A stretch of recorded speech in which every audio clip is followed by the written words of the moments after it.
For those of you who are joining us from around the world for this annual MENA Summit, the James, theme I of think, the 2021 virtual MENA Summit, Think Tank Summit, is New Partners and Paradigms in the Age of Conflict and COVID. I want to thank all of the speakers, panelists, and chairs who have agreed to contribute to the program today. I also want to recognize our co-hosts and partner, Darasat, and especially Dr. Abdullah bin Ahmed Al Khalifa, chairman of Darasat, and the members of the MENA Summit Planning Committee, and the team of bright and able interns who make these programs possible. As you all may know, the TTCSP operates without a dedicated budget or full-time staff. Today's summit is one of a series of summits we organize on a regional and global basis each year. And it is our attempt to help organize and mobilize the support of the more than 14,000 think tanks that are in our database and are part of our global network. The 2021 Summit Series will culminate in Bahrain on December 6th and 7th, where for the first time, the global summit will be held in the MENA region. A complete list of the summits for the remaining part of the year and for 2022, which will hopefully all be in person, will be posted in the chat momentarily. Today's summit is divided into 3 sessions. In the first session, Dr. El Khalifa and I will outline some of the challenges and opportunities that lie ahead for think tanks and policymakers in the region. Dr. Khalifa will then introduce our keynote speaker. In session 2, the impact of COVID on the MENA region will be explored by a group of thought leaders who are specialists in public health, domestic politics in the region, social welfare, and international relations and cooperation. The final panel will provide a country-by-country assessment of the impact of COVID on the economy, public health, politics, society, in a representative sample of countries in MENA from leading think tanks in each one of those countries. I have spent my professional career thinking and writing and worrying about think tanks and the challenges and opportunities they face. This morning, I would like to outline the opportunities that this crisis presents to think tanks and those who are able to seize the opportunities that the crisis presents. The simple reality, which is a unique and specific challenge for the MENA region, is those think tanks that work to modernize and transform their organizations, to make them as modern as the marketplace of ideas and policy advice, were well positioned to quickly adapt to the many challenges that COVID-19 presented us. And I would reference here one of the key facts that we identified in our regional assessment, that in the Middle East, there is the websites, basic websites, and certainly in terms of digitalization, which has been key to the success of many institutions, is sorely lacking in the region and has needed to be addressed, and now even more so needs to be addressed by institutions in the region.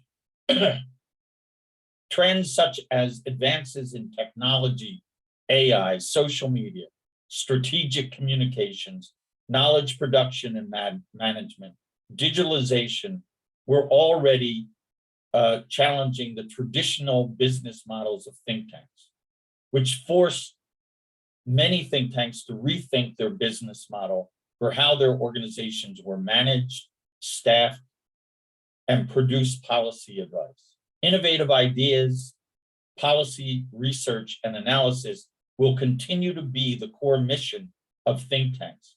But what must change is how we communicate and deliver our research and policy advice.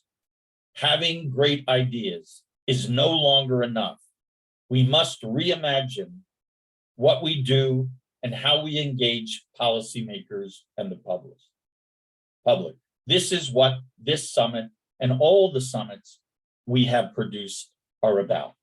Preparing think tanks to better engage both policymakers and increasingly the public.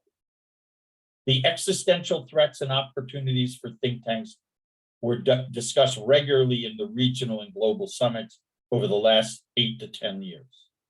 Then came COVID, which served to accelerate and intensify these trends and hasten, unfortunately, the demise of many of our peer institutions. There is a silver lining in the COVID crisis. It has forced us to explore new ways of delivering our products, expanded the reach of our conferences and seminars, and required that we rethink our staffing patterns and how we occupy and utilize office space. I spoke with the think tank executive the other day who was lamenting what COVID had done, who was not lamenting what COVID had done to him or his staff, but was extolling how it had been a boon for his organization. They grew their staff and their budget by 30%.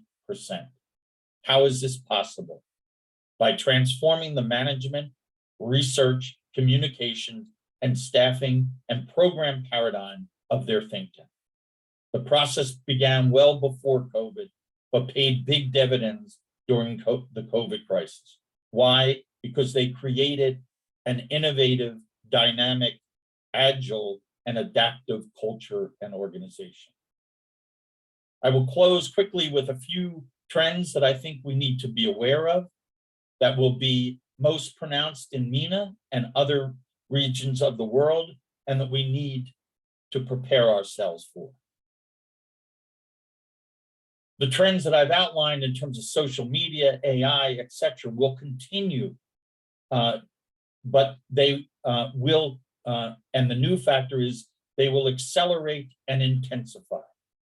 The only constant will be change and disruptions, and we must prepare ourselves for that new reality. We must be honest with ourselves. There will be no new normal, or even a new normal, just a constant set of abnormal events and crises. And like climate change driven events, they are going to increase in intensity and frequency. 3, these factors will create, and we must be prepared for the fact that there won't be just a pandemic or a twindemic, but hydrademics, where there will be multiple converging crises that countries and leaders will need to manage. 4, advances in technology, AI, and the 4th industrial revolution will help accelerate the change, and the rate of change will reach warp speed. This will create what I describe as policy tsunamis that will start in one region and grow and spread across the globe. Our lives, 5, our lives, societies, and work will continue to be disrupted and transformed, and we must prepare our culture and our organization for that reality. In an information-rich and highly competitive marketplace of ideas and policy advice, it is essential that we provide evidence and information that cuts through the noise and the negativity to produce a constructive way forward. 7, this pandemic, and this is the most important element, is not going to be over anytime soon. It will linger for another 3 to 4, possibly 5 years. And we will have to get to a point where we get COVID to a level of, in terms of those who are vaccinated, a level that reduces the risk, but then creates what we will have to accept, an acceptable mortality rate. But it must be low, and we must be aware of that and be prepared for that. Finally, in my conversation with the think tank executive I mentioned earlier, he said throughout the crisis, when other think tanks were shuttered, we were there online, in person, and that became our competitive advantage. But we created a business model, a communications program, and a staff that was willing and able to adapt and respond to a very fluid situation. That will be the new reality, a fluid situation. Those that are adaptive, those that are agile will endure. And it is an opportunity for those who understand that, understand the dynamics involved, and transform their organizations to meet this new reality. And that involves a leadership and staff that embraces a paradigm that is open to new ideas, business models, and above all else is motivated, agile, and adaptive. I look forward to all of your comments, and I now turn it over to Dr. Al-Khalifa. Thank you very much, Dr. McGann. Good morning to those joining us from America, and good afternoon and good evening to the majority of our guests who are currently joining us from the Middle East and North Africa.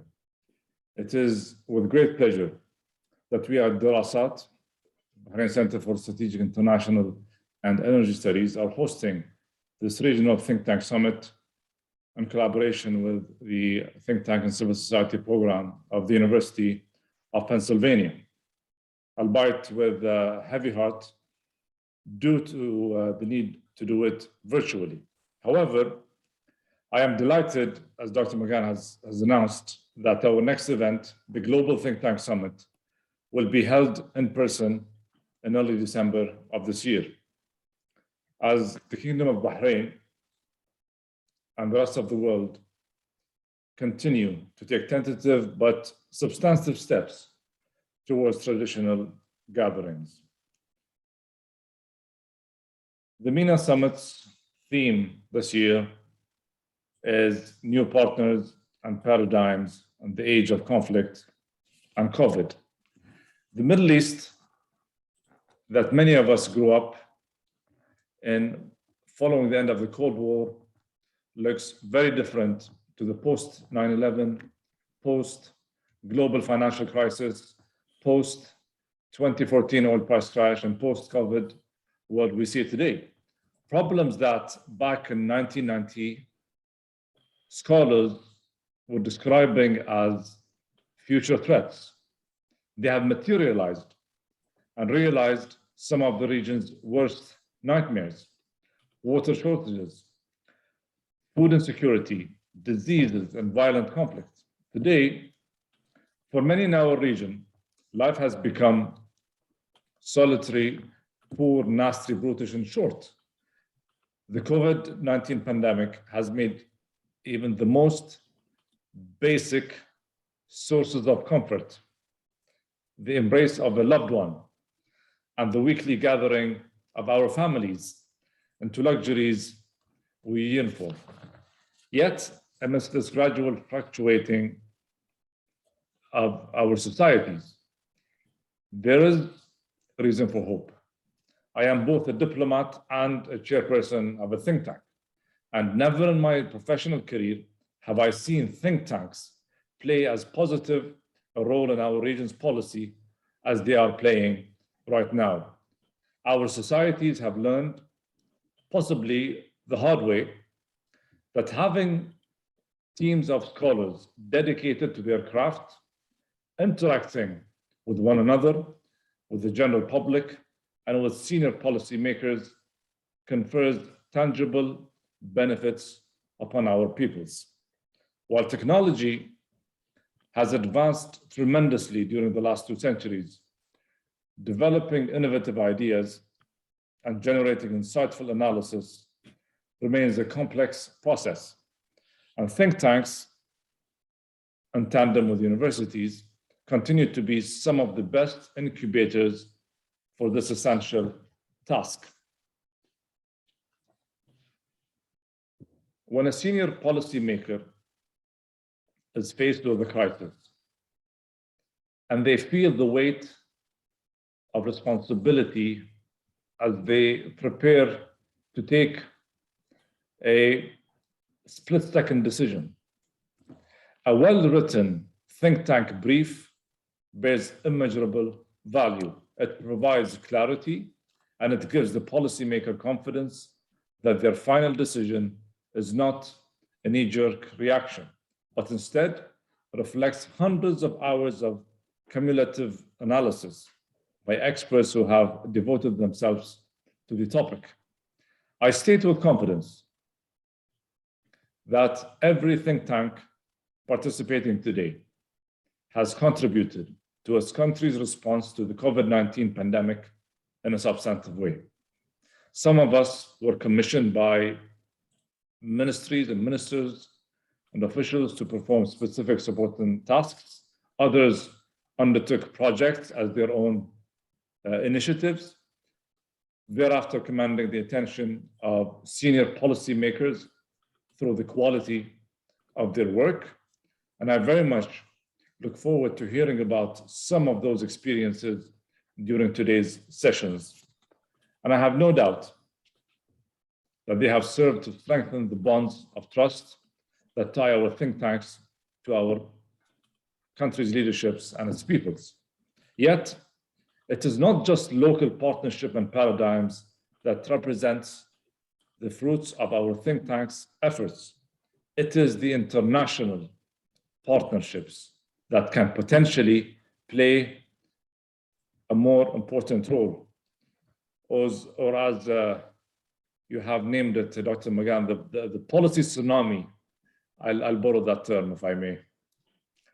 And a central component of our mission here at Dirasat is to build bridges with other organizations regionally and internationally, because of the realization that such relationships contribute to building a sense of community between nations and peoples. It is my hope that throughout the next 3 hours, and also during our global think tank summit in 2 weeks, we will be able to play a constructive role in addressing the world's most vexing problems by establishing new partnerships and proposing new paradigms. I would like to close by expressing my gratitude towards our great partner, Dr. James McGann, and his amazing team at the Think Tanks and Service Society program at the University of Pennsylvania. I would also like to specially welcome His Excellency Ayman Al-Muayyad, the Minister of Youth and Sports in the Kingdom of Bahrain, for joining us today and accepting our invitation to be our keynote speaker in this event. Welcome, Minister, and I truly appreciate you joining us today. And finally, and I reserve my deepest thanks to those who have taken the time to join us today as speakers and participants. And my only request is that this virtual visit to Bahrain would be followed by a physical one, wherein you will find a home waiting for you here at Dirasat. I thank you all for joining us. Dr. Magan, back to you. So it is very fitting that we have the Minister of Youth. 2 elements that are embedded in our program is one, looking to the next generation of scholars and executives. And we look at that and embed that in our programs in terms of having young and promising leaders. And the Minister of Youth and Sports embodies that. I would also point out that women is a central part, and a major feature in the global summit will be the realization of a global network of women and think tanks. We are likely to have, to date, we have 400 women who have joined the global think tank network. I am certain now that we will have 500 by the summit on December 6th and 7th in Bahrain, and we will launch that initiative, what is called Breaking the Glass Ceiling in the Ivory Tower, with the 500 women who have joined this network and will be presented at the meeting. So youth and women are essential part and importance to the future of think tanks. And so, Minister, I turn it over to you now to make your remarks. Thank you very much, Doctor, and thank you very much to Dr. Sheikh Abdullah. Your Excellencies, distinguished guests, good morning, good afternoon, good evening to you all. Thank you for your kind invitation. Allow me to start by thanking our friends and partners at both Dirasat and think tanks and civil society's program at the University of Pennsylvania for their leadership and their initiative in putting together the MENA Think Tank Summit. Special thanks, of course, once again, goes to Dr. Sheikh Abdullah bin Ahmed Al Khalifa, Chairman of Dirasat, for his unwavering commitment to the principle of data-driven, thought-driven, strategy-driven decision-making and policy, the impacts of which are particularly felt within the governance apparatus in the kingdom. Both his efforts and yours, no doubt, have proven beyond any doubt the importance of your role, of the role of think tanks in both civilizing societies and keeping us all true to our respective North Stars. I see from the material, as Dr. Abdullah mentioned, and the team mentioned as well, that you've selected new partners and paradigms in the age of conflict and COVID as a theme. I applaud the selection because it truly does reflect the reality of the life we live today during this chapter of humanity. One side note, His Highness Sheikh Nasser bin Hamad, who we're all grateful to have as our nation's national security advisor and personal representative to His Majesty the King, somebody that hopefully you'll get an opportunity to meet when you visit Bahrain. Very wise man indeed. He calls this period the perfect storm, where economic, social, medical, environmental, security related turbulence are coming together with this vast the tsunami, as you rightly mentioned, I think. So allow me to expand on this quickly, if I may. It might support the reflection. We live in a time where borders are no longer static. We live in a time where walls and oceans no longer keep out threats, COVID or otherwise. We live in a time where fighter jets no longer have pilots, where paying in cash is frowned upon, where laymen are creating their own currencies, where mining no longer requires a pickaxe, but instead needs computer power and endless electricity. Together, we went through a time when oil producers had to pay to have their oil taken away, where physical travel was stopped, where the metaverse was born. We were going through a time when debt no longer linked in any way to GDP, where currency fluctuations were rampant. We're going through a time where fear drives decision-making, where borders are being closed, where unions are being dismantled, where protectionism is rampant, where short-term populist statements have become the fad, and where programs are assessed based on sound bites. So if you were to consider that for a second, you would understand for us as policymakers, the importance of think tanks and your work. You'll also understand why I applaud all of the work that you do. If you take also a minute to consider the fact that I speak for a constituency of youths, young men and women who have not been through this before, do not have the privilege of the knowledge that you have no point of reference, you'll appreciate that they do not understand, like the saying goes, that this too shall pass. For them, this is everything. This storm is everything. The answers to our concerns and to our challenges is definitely, as far as I'm concerned, think tanks and the efforts and the products that you produce. These are focused minds that shed light and bring a bit of enlightenment and keep us away from slipping back into what we call the dark ages, jahiliyyah in our part of the world, and keep us in tune with our North Star, peace and prosperity. So more importantly, your calm minds, as we heard a few minutes ago, see beyond the chaos. And this is essential for us. They find the opportunities for both partnership, for collaboration, and more importantly, for peace and prosperity during these times. So if you'll allow me for a second, I'll tell you a quick story that proves the case in fact. I'll tell you a story about Darasat that not a lot of people know, and the impact that it has had on Bahrain. Many months ago now, back in, I believe it was 2019, the team at the Ministry of Youth and Sports, who was going through the chaos that was rampant at that time, felt rudderless, they with no real metrics to gauge our work or impact. We turned to international partners, international counterparts, who gave us more of the same, nothing that can help us. They were going through exactly what we were going through. We then turned, of course, to Dirasat to ask for some sort of clarity. We wanted a data-driven, thought-driven, strategy-driven set of deliverables that can best cater to the needs of our youth, our young population. We left them with that, and we let them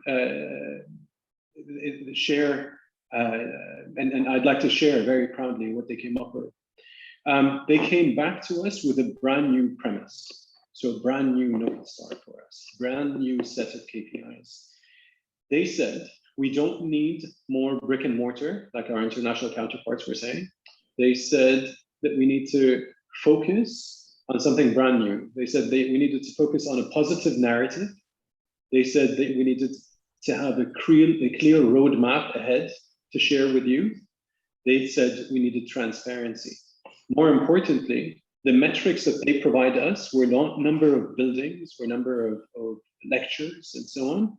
The metrics that they gave us related to perception. Again, something that we've never heard about before. They told us that what we need to do is focus on assessing whether youth feels safe, seen, supported, wanted, trusted, hopeful. Again, that's safe, seen, supported, wanted, trusted, hopeful. I have to emphasize, they said they want us to assess perception and feelings. You can imagine what happened when I went to cabinet with that. They brand new thought process. But honestly, that came Dirasat or from Dirasat. The other bit is our counterparts were focusing on entertainment, entertaining their masses. And our guys were focusing on creating a positive narrative, on exercises for future authoring so that youths can feel empowered to write their own scripts, to write their own futures. They came back with ideas such as Youth Summit, where kids can feel seen and heard, Youth Parliament that did exactly the same thing, and then finally the creation of Hope Fund, a huge enterprise that invests solely on catalyzing and catering to young enterprise. Again, synthesizing hope. So for us, this was a game changer. For the region, this was a game changer. I've had at least 9 countries come to us, large countries, East and West, very developed countries, to simply ask how. And the answer, to be very honest, that we gave them was we listened to our think tanks with open minds. It's as simple as that. When things got very turbulent, we started listening to our think tanks. And so my recommendation to anybody that's watching this is to cater to the services that are being provided by these think tanks and keep an open mind. So in Bahrain, when we speak about youth, we now talk about hope.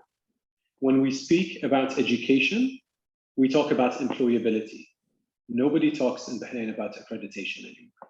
When we talk about justice, we talk about predictability in an open, competitive, just environment.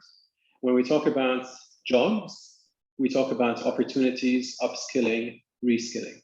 All of this came to us from our think tanks. And special thanks, of course, to our friends and partners at Dirasat. So our decisions in Bahrain are no longer ad hoc. They haven't been ad hoc for a very long time. And this, I think, personally, is the secret behind Bahrain's success. And so for the narrative, yes, we tell our kids, our youth today, that we live in turbulent times. Yes, we know that times are trying, but also tell them that youths today in Bahrain and the region and internationally, as far as France and others, youths are taking leadership roles. Technology is leveling the playing field across the board. We're living at a time where old foes, 1,000-year-old foes that have been conflicted about all the details related to their mere existence are today in the Middle East, sitting side by side, addressing their concerns, studying ways of collaboration, cooperation, co-investment. And so, yes, these are turbulent times, but no, these are not dark times. There's an old saying that says, where they say, may you live in turbulent times for the opportunities that arise. So with your support and your efforts, I think I, for one, have hope. I believe our youth have hope. I think Dirasat can prove that our youth actually do have hope, a metric that they literally measure for us amazingly. And then finally, I'd like to thank you all for your efforts, your time, your service. And I hope this MENA Think Tank Summit gives birth to new partnerships, new opportunities, and sheds light on new solutions. And in closing, like Sheikh Abdullah correctly said, we look forward to seeing you in Bahrain in person. And hopefully we'll have the opportunity and the privilege of both hosting and welcoming you when you come very, very soon.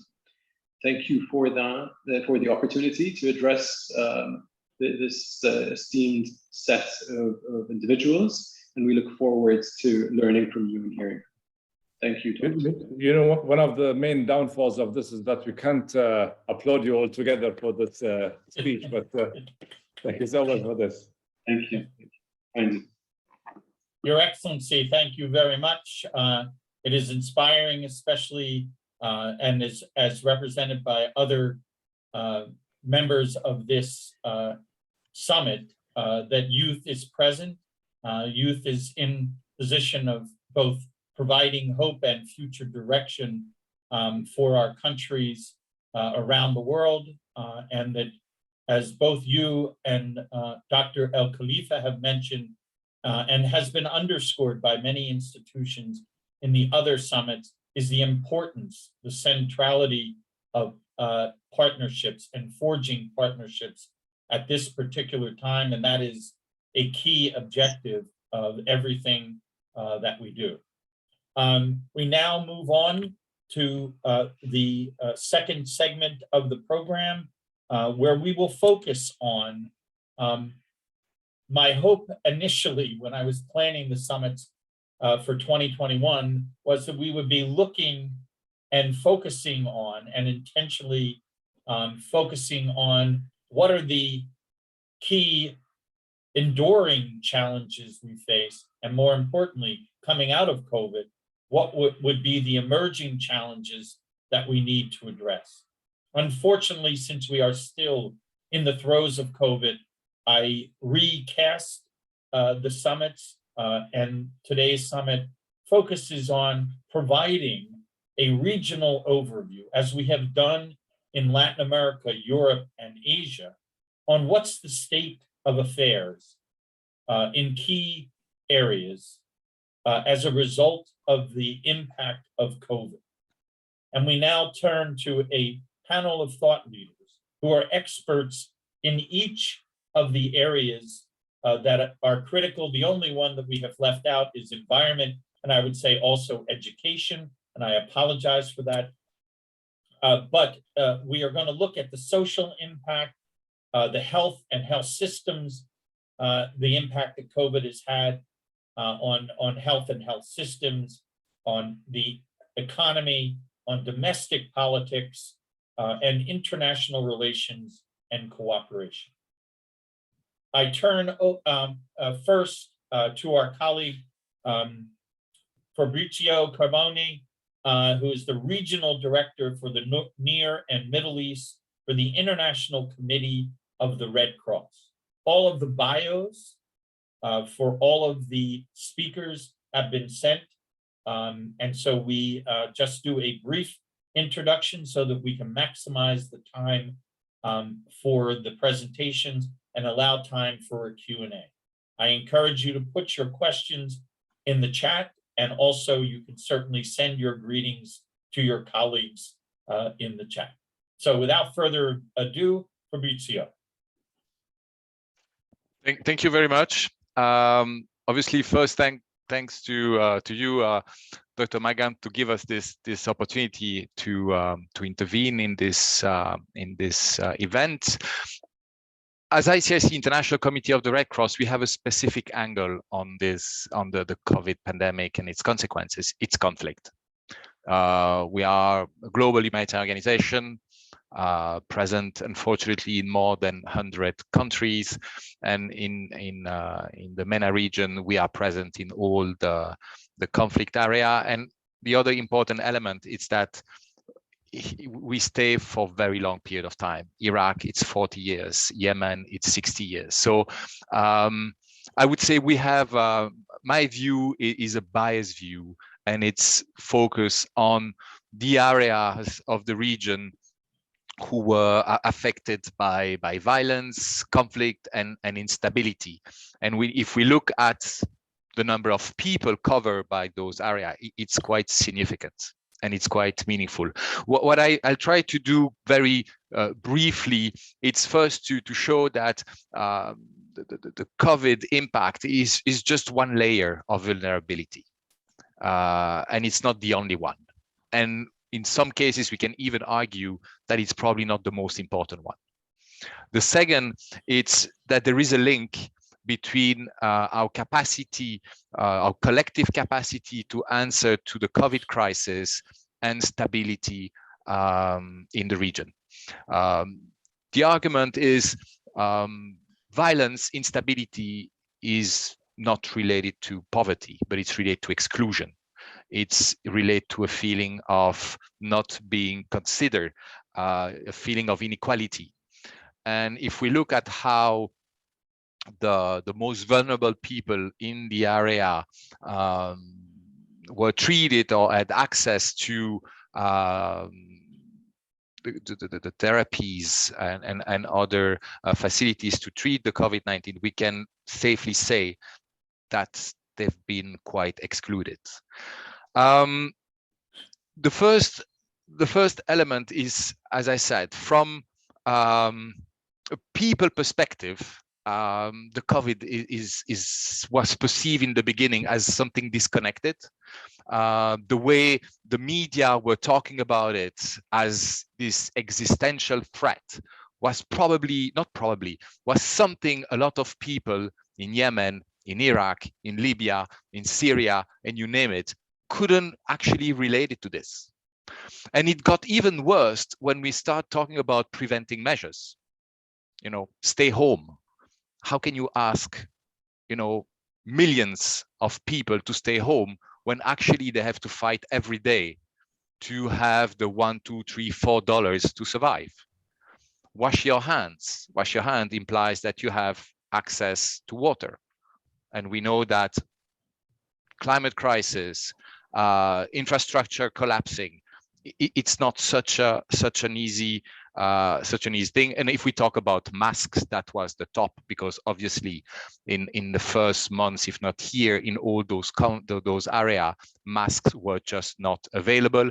And I'm not even going into respirators issue, because that was just not present.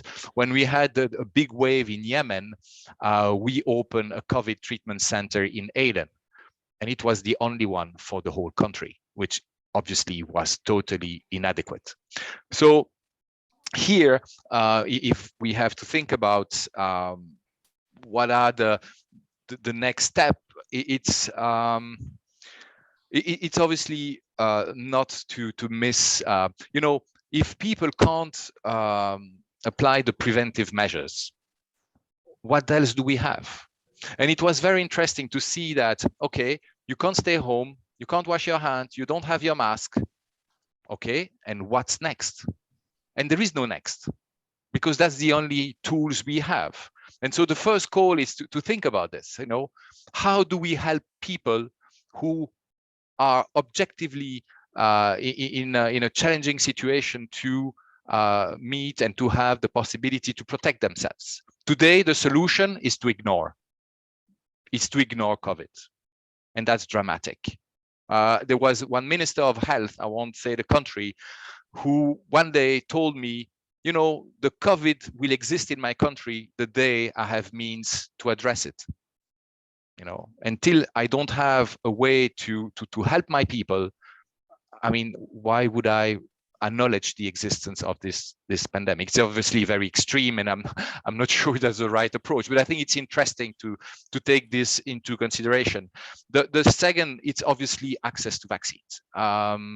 We see that more or less, I think 48% of the world population was vaccinated. If you go in low income country, we're talking about 3%, which is absolutely not acceptable.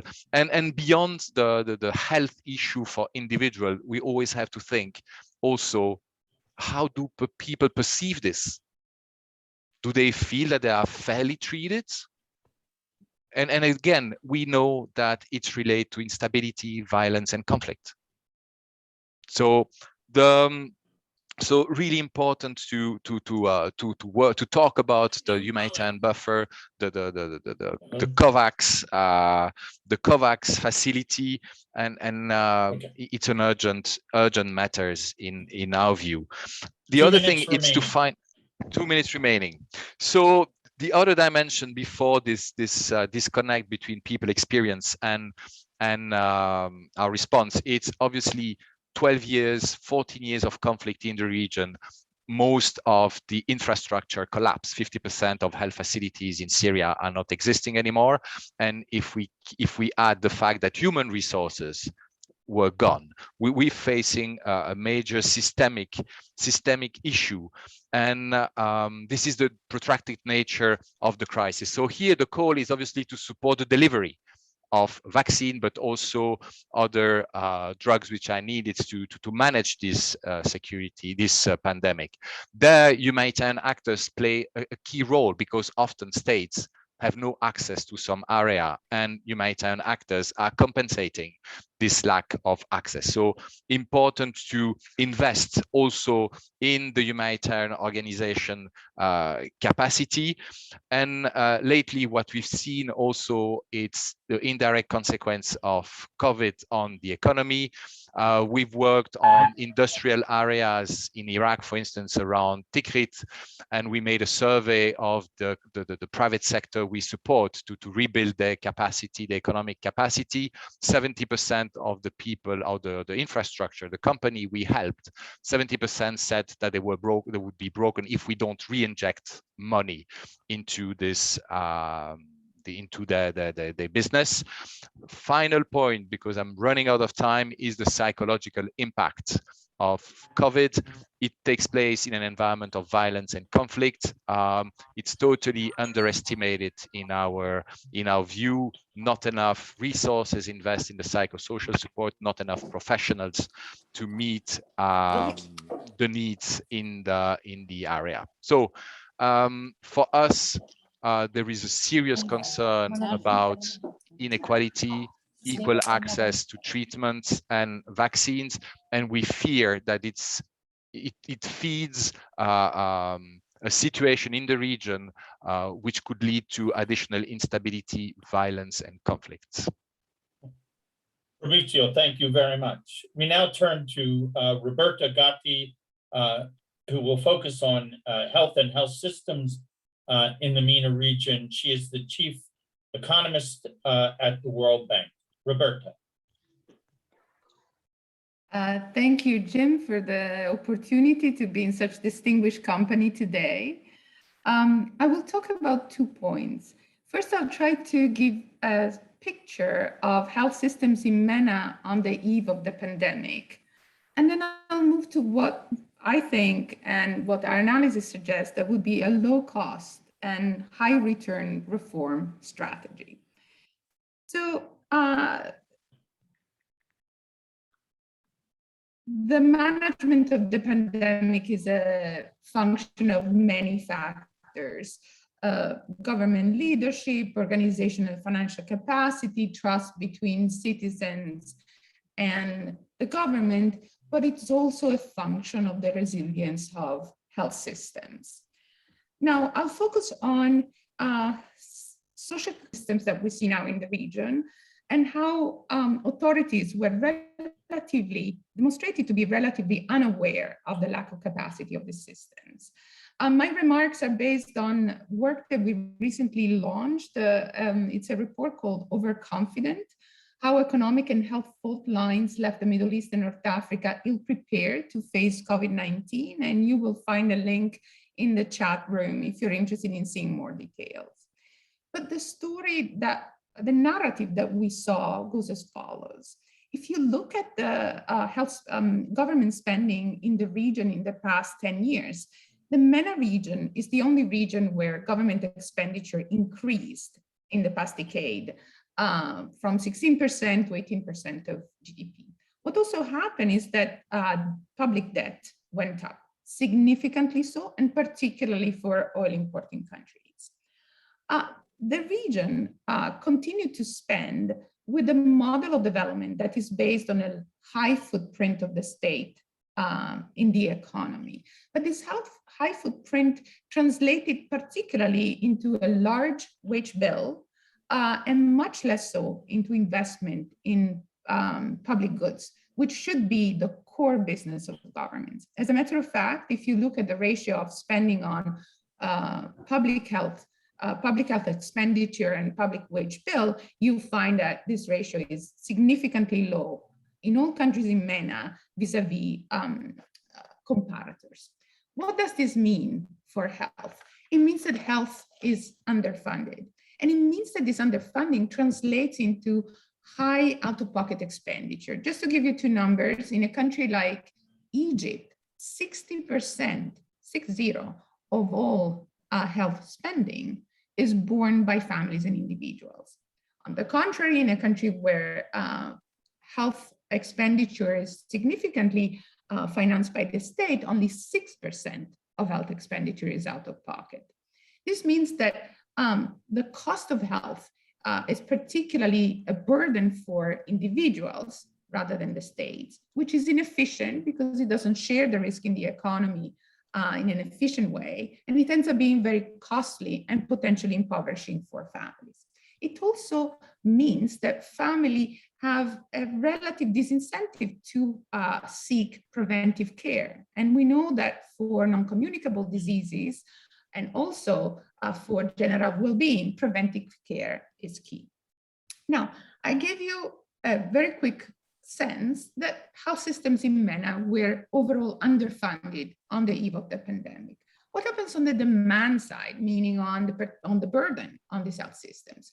So we know that the MENA region is a young region, and this is a blessing, this is an asset. But it also translates into some statistical illusions when we try to measure the health of the population, because we expect that young people are healthier.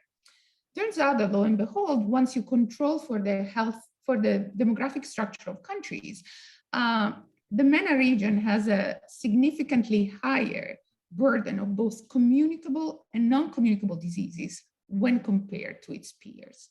So this speaks to a relative potential high demand on health systems that is a bit dissonant vis-a-vis the underfunding of health systems. Now, how health systems work and how well they work, it really is not just a function of money. We're thinking now, and this is even the broad theme of the summit, that resilience, so the ability to manage, to bounce back, to respond to shocks while maintaining core activities is the concept that we should use to understand performance. Now, if we were to think about resilience and capacity of health systems, there are out there a couple of indices that measured it. And what we did in this work is to sort of compare some external assessments of capacity and resilience of health systems.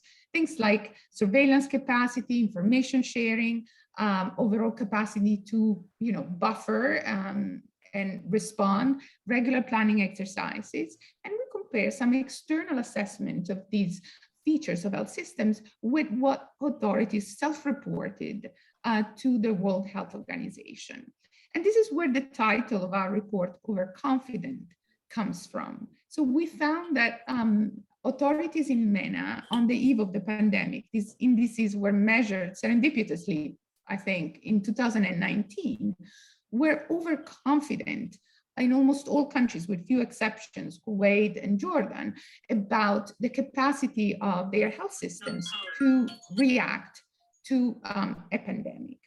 Lo and behold, when you bring together perfect underfunding, potential high demand, and a general lack of awareness of the state of affairs, you find systems that are overburdened. And we have strong evidence of shortages of doctors, nurses, and other frontline workers during the pandemic, and also of excess mortality that was not reported as official, but that is measured in the data. Just to give you a number, the ratio of excess mortality to officially reported mortality by COVID in a country relative high capacity like Egypt is 13. And so this speaks to something that we see much more broadly in the region, which is the lack of reliable, high quality data to inform transparent decision and accountable and evidence-based decision. And here I really promise that I did not coordinate with His Excellency Al Mayed, but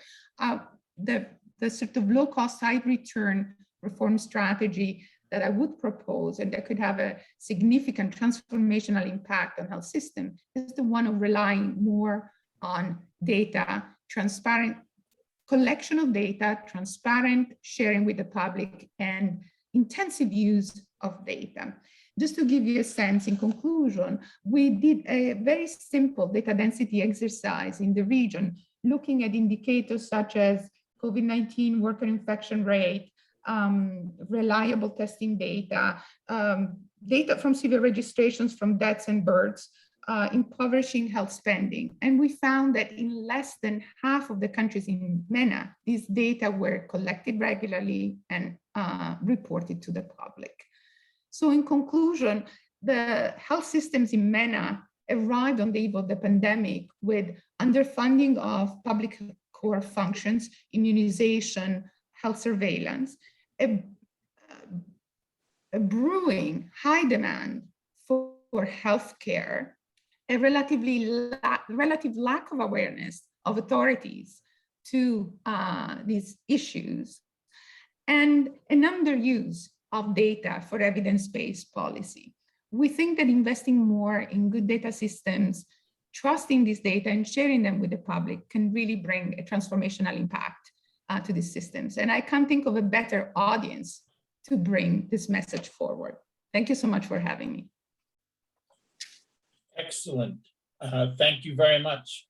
And for your excellent report that you and your colleagues have prepared. The link for the report is in the chat, should you want to download it. We now turn to an economic outlook, and we are pleased to have Dr. Abdel Latif from Egypt, who is the Executive Director of the Egyptian Center for Economic Studies. We have pivoted this morning. We tested her sound, and the sound quality was not so good, but we have, and she quickly prepared a video so that we have her despite the technical difficulties. So, habla.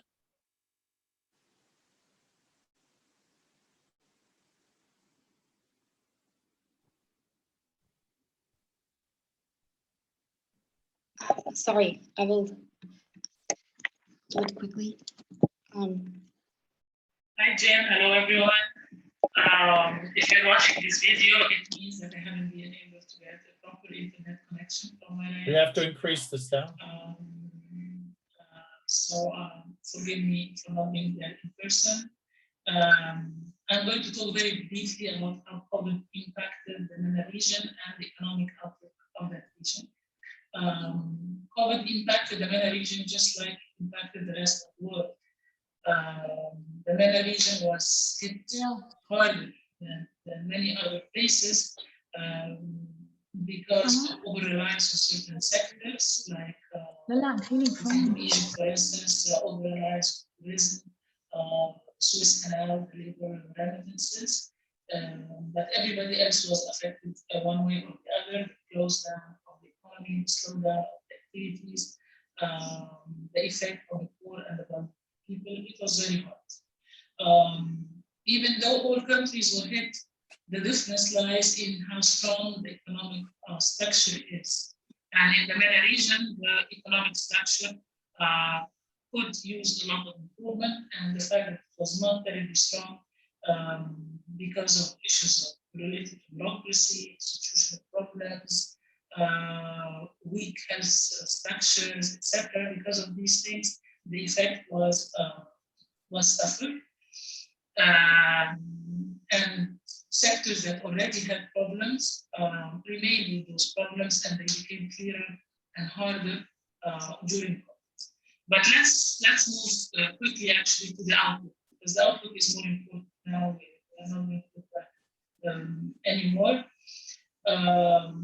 We cannot look at the outlook without first looking at the future of vaccination in the MENA region. Okay? And the same applies to lower developed, other lower income countries. If the rates of vaccination at this point are very low, and if they are that low, this is going definitely to affect the economic potential and the economic outlook of those countries. In fact, health policy should be seen as part of the economic policy, not something separate or not something that's done on the side. It's an integral part of the economic policy system and the future of those countries and others. Okay, so this is my first point. My second point is MENA's economic outlook really depends on the outlook globally in the entire world. And if we look at the IMF estimations for rates of growth of GDP globally, we find that it has actually gone down to 5.9%. This is the last one in October 2021, which is slightly less than the prediction in July 2021. And this is because developed countries are going to grow at lower rate than expected, 5.6%, instead of 5.2%. And the same applies for the lower income countries as well. They are going to grow at a lower rate.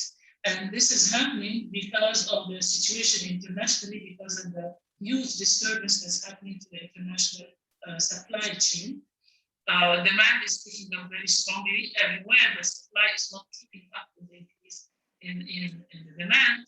And because of this, the transportation cost is very high, the raw materials are expensive. We also see the increase in the price of oil. All of this is actually slowing down the ability of the world to produce as much as what is needed. And just like inflation is also hitting the world really high. No one knows exactly when is this going to be over. And as long as we are being uncertain in this, then the economic outlook will keep on changing globally all the time. And the same applies to the MENA region. We are particularly affected by China because lots and lots of raw materials and components for industry are imported from China, and China cannot keep up with the needs. So the MENA region is affected. As far as Egypt is concerned, the expected rate of growth for Egypt for the year fiscal year 2021 is 3.3%, which is slightly less than the estimation for last year. So we are affected with the world economy, and as the world economy recovers, the MENA region is going to recover along with it as well. This is the first point when we talk about the economic outlook. The second point when we talk about the economic outlook is that the economic outlook really depends on whether those countries adopt the needed institutional and structural reforms in their countries, building back better, not continuing with the same old ways, but rather improving things and focusing specifically on drivers of change. And by drivers of change, I mean the problems that, if tackled, would solve with them, along with other problems as well. Countries need to focus on that. They need to focus on education. They need to focus on health, human resources in general. They need to focus on women. They need to work on the ease of doing business and to be able to come back stronger and be able to live in the world. My last word is the following. In the past, the world production is like, you can see it almost like a cake, and each country has a slice in it. And as the world economy grows, as the GDP worldwide grows, the cake gets bigger and each country's share gets bigger automatically along with it. What happened with COVID is shrinking of the size of the cake, and this shrinking is still happening.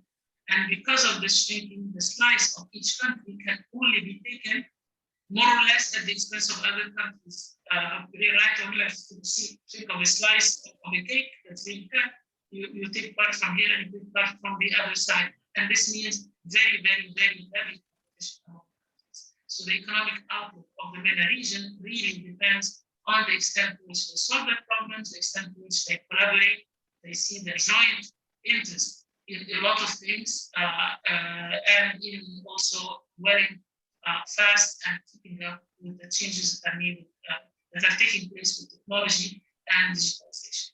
Thank you very much. And once again, I thank you, and I thank Jim very much for giving me the opportunity to make this talk, even though I'm not physically there against his very tough rules in going about managing the sessions. And thank you very much for this very important. All right, I apologize to Abla for the sound quality. For some, it was good. From others, it was not so good. We will provide a transcript of her important take on the economic impact of COVID to everyone. We now turn to the issue of the domestic political implications and ramifications of COVID on the region. And I turn now to Paul Salim, president of the Middle East Institute. Paul? Thank you, Jim, and thank you for what you and the entire team do. Thank you to Dr. Khalifa and Diraset. I hope to be in Manama soon and come visit you there, inshallah. First reflection is when we look at the MENA region and the impact of the pandemic, if we look at sort of economic and political history, pandemics in the last centuries, I would say, and I was recently going back and reading some economic history, they are very decisive in the growth or decline of economies, the growth or instability of states and the region as well. This is a historic pattern that we've seen over and over again. This is a health crisis, but as many of my previous speakers have indicated, health becomes social stability, becomes inequality, economic crisis, and then certainly leaks both into the domestic politics as well as the geopolitics of the region. What's important also to note that this region is not a region. It's not one region. It's actually multiple regions in the sense, in two senses. One, that different sub-regions of the Middle East and North Africa have experienced the pandemic very, very differently. You have some very capable states with a lot of resources and good leadership, which have almost gotten ahead of it and managed the situation extremely well.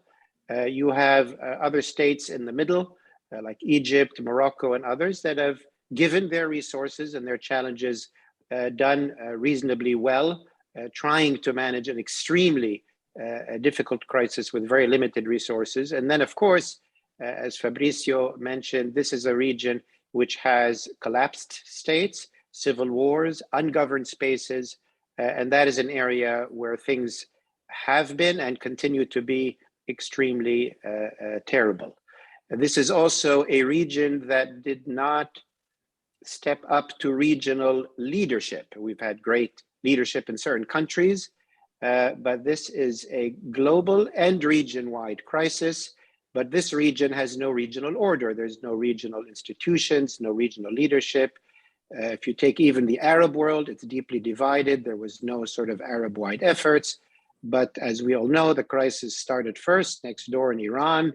They hit Turkey very hard. Israel had a lot of capacities that maybe could have been shared with others. This is a region which is not behaving as a region. This is very worrisome for oncoming crises, which Jim and others you mentioned, of climate change, water problems, energy issues, which have to be dealt with at a regional level and a global level.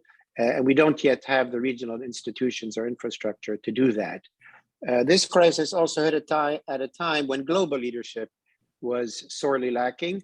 It came at the time in the US where an administration, like maybe Fabrizio was mentioning about certain states in the Middle East, an administration that many times said there really isn't a crisis and led the US into a very dark path, but also a real absence of global leadership at that level, which could have helped the Middle East in terms of ensuring more vaccination, more timely interventions from global institutions and others. I still think, obviously, the IMF and the World Bank have been very forward-leaning.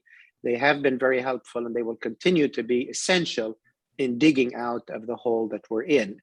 As you said, Jim, and as others said, the pandemic is in very different conditions in very different countries. There are some countries, as we've mentioned, which have almost gotten ahead of it, high levels of vaccination. There are not many, but those exist.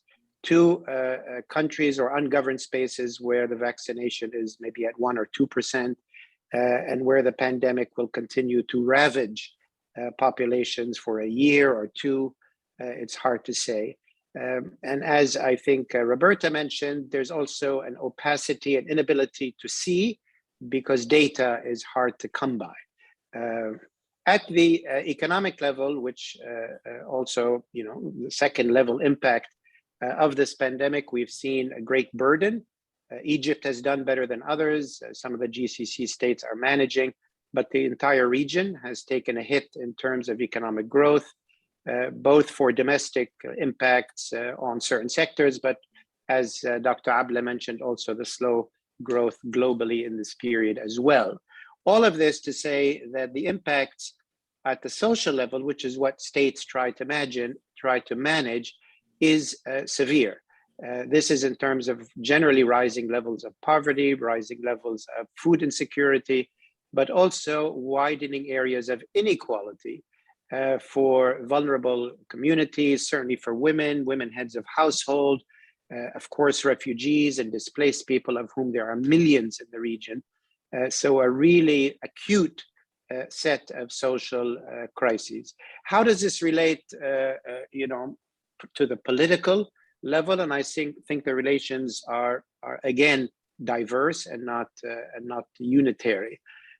One, it has become clear that states are essential in the response to this type of crisis, in the sense that non-state actors, ungoverned spaces really have no mechanism to deal with this crisis, neither in the public health side of 2 things, minutes remaining.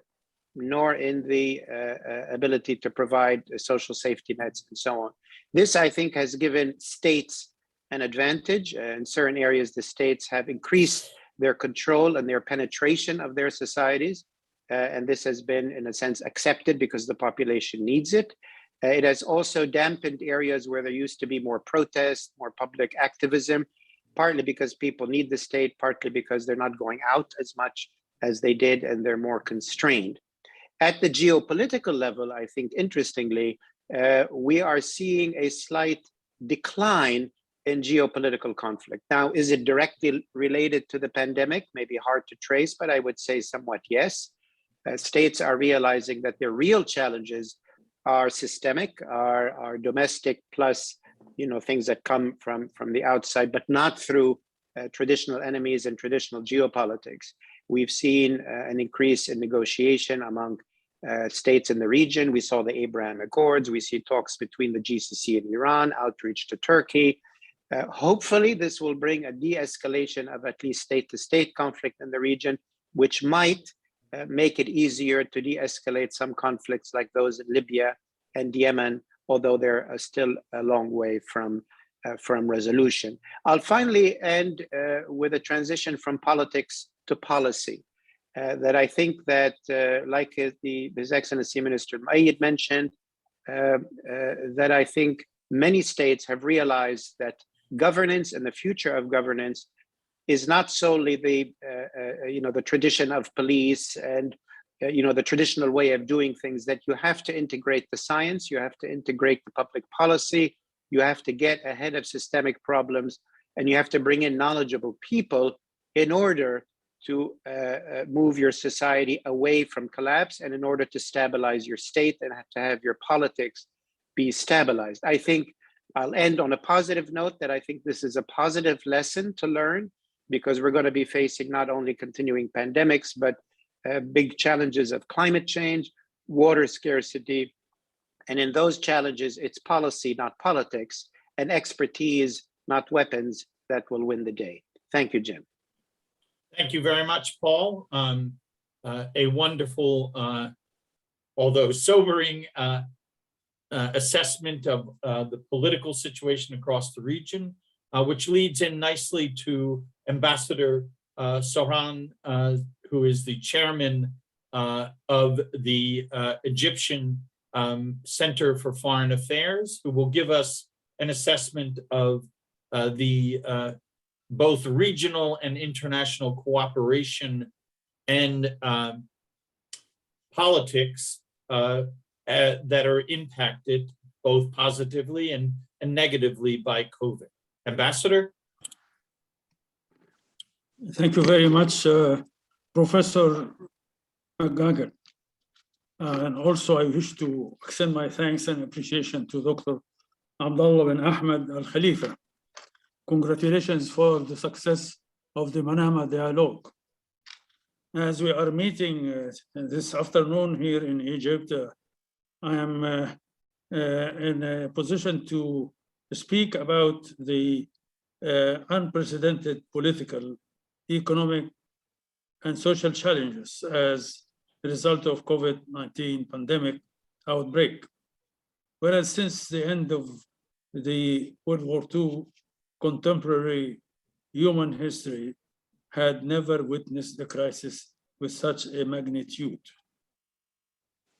Like in other parts of the world, the economic impacts of COVID-19 in the MENA region has been severe.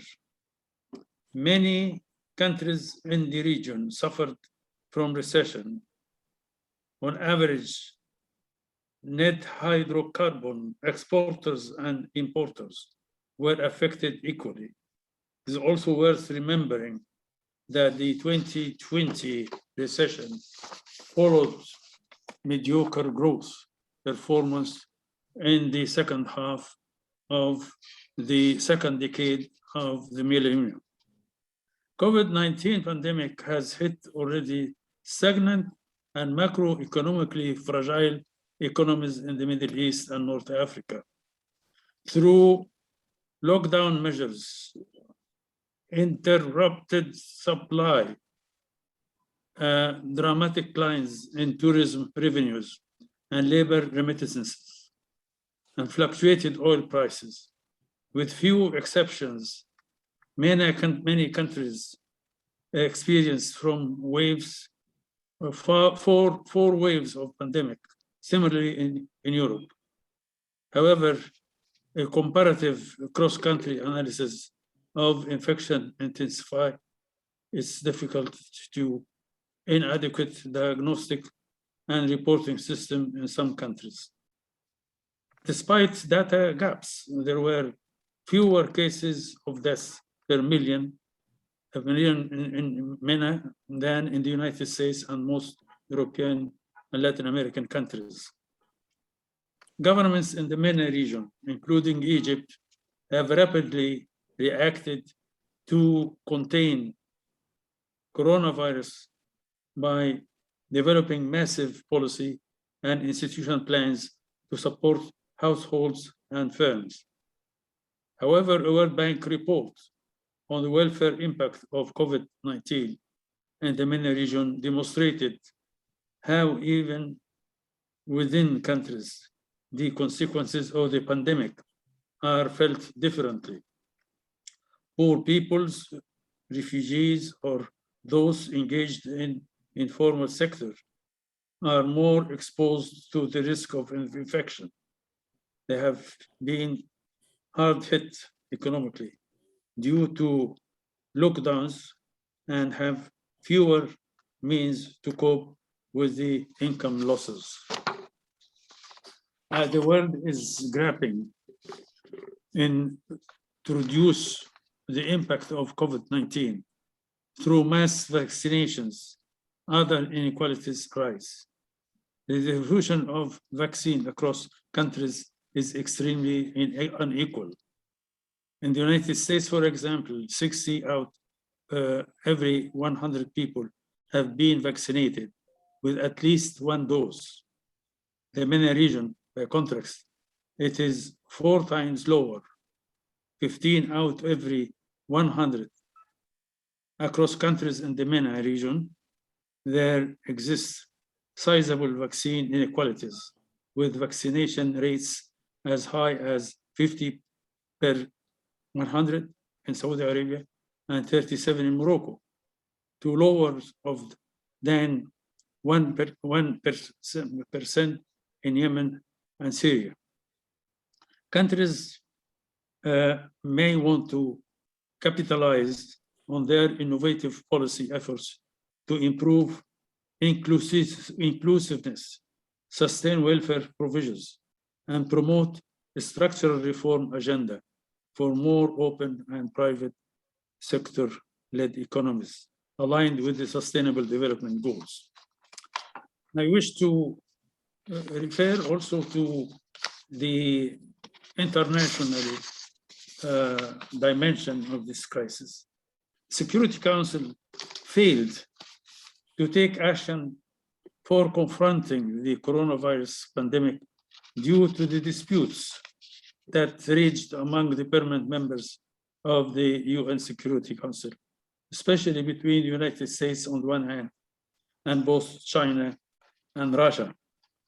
We have been engaged with dialogue and exchange of experience with many countries. With China, yes. With the United States, it happened. Recently, there was a strategic dialogue between 2 minutes remaining. Yes, between Egypt and the United States, where the question of COVID-19 was raised, and exchange of experience and exchange of support have taken place. I wish also to say that we have had the opportunity through the foreign minister to discuss this matter and exchange experience and expertise with some European countries like Great Britain, France, Greece, Cyprus, among others. Thank you. Thank you very much. I now would like to go back to the initial speakers, Roberta Fabrizio, and Paul, and then have each one of you provide one or two recommendations, concrete recommendations in the areas in which you have addressed that need to be focused on in the MENA region. Leaving our participants with some specific, positive, concrete, actionable things that we can do to improve the situation in the MENA region. Anyone can jump in. Well, I'm happy to take a first go at it. I Good. mean, from the political perspective. Fabrizio and Roberta are glad that you have. Gives them more time to right. prepare. I mean, from my perspective, it's simple but very difficult in the sense that we've seen that governance and effective states and good policy implemented by effective states is extremely important for facing this type of crisis, as well as the crisis that we're going to be facing in the coming decades. That to me implies a number of things at the political level. One is where there are standing states to encourage this continued orientation towards good policy and not just traditional politics. But it also means that we need to upgrade governance at the regional level because neither pandemics nor climate change nor water problems will respect boundaries. And this region is not a region. It is not governing itself by any means. To the contrary, it's at war with itself. We cannot afford being at war with ourselves.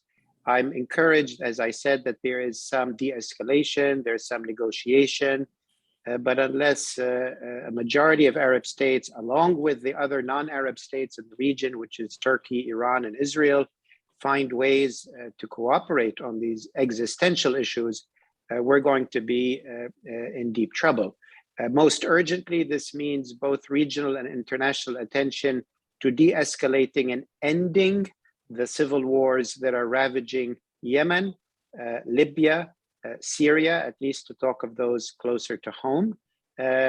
Those efforts must be greatly accelerated in order to bring them to an end.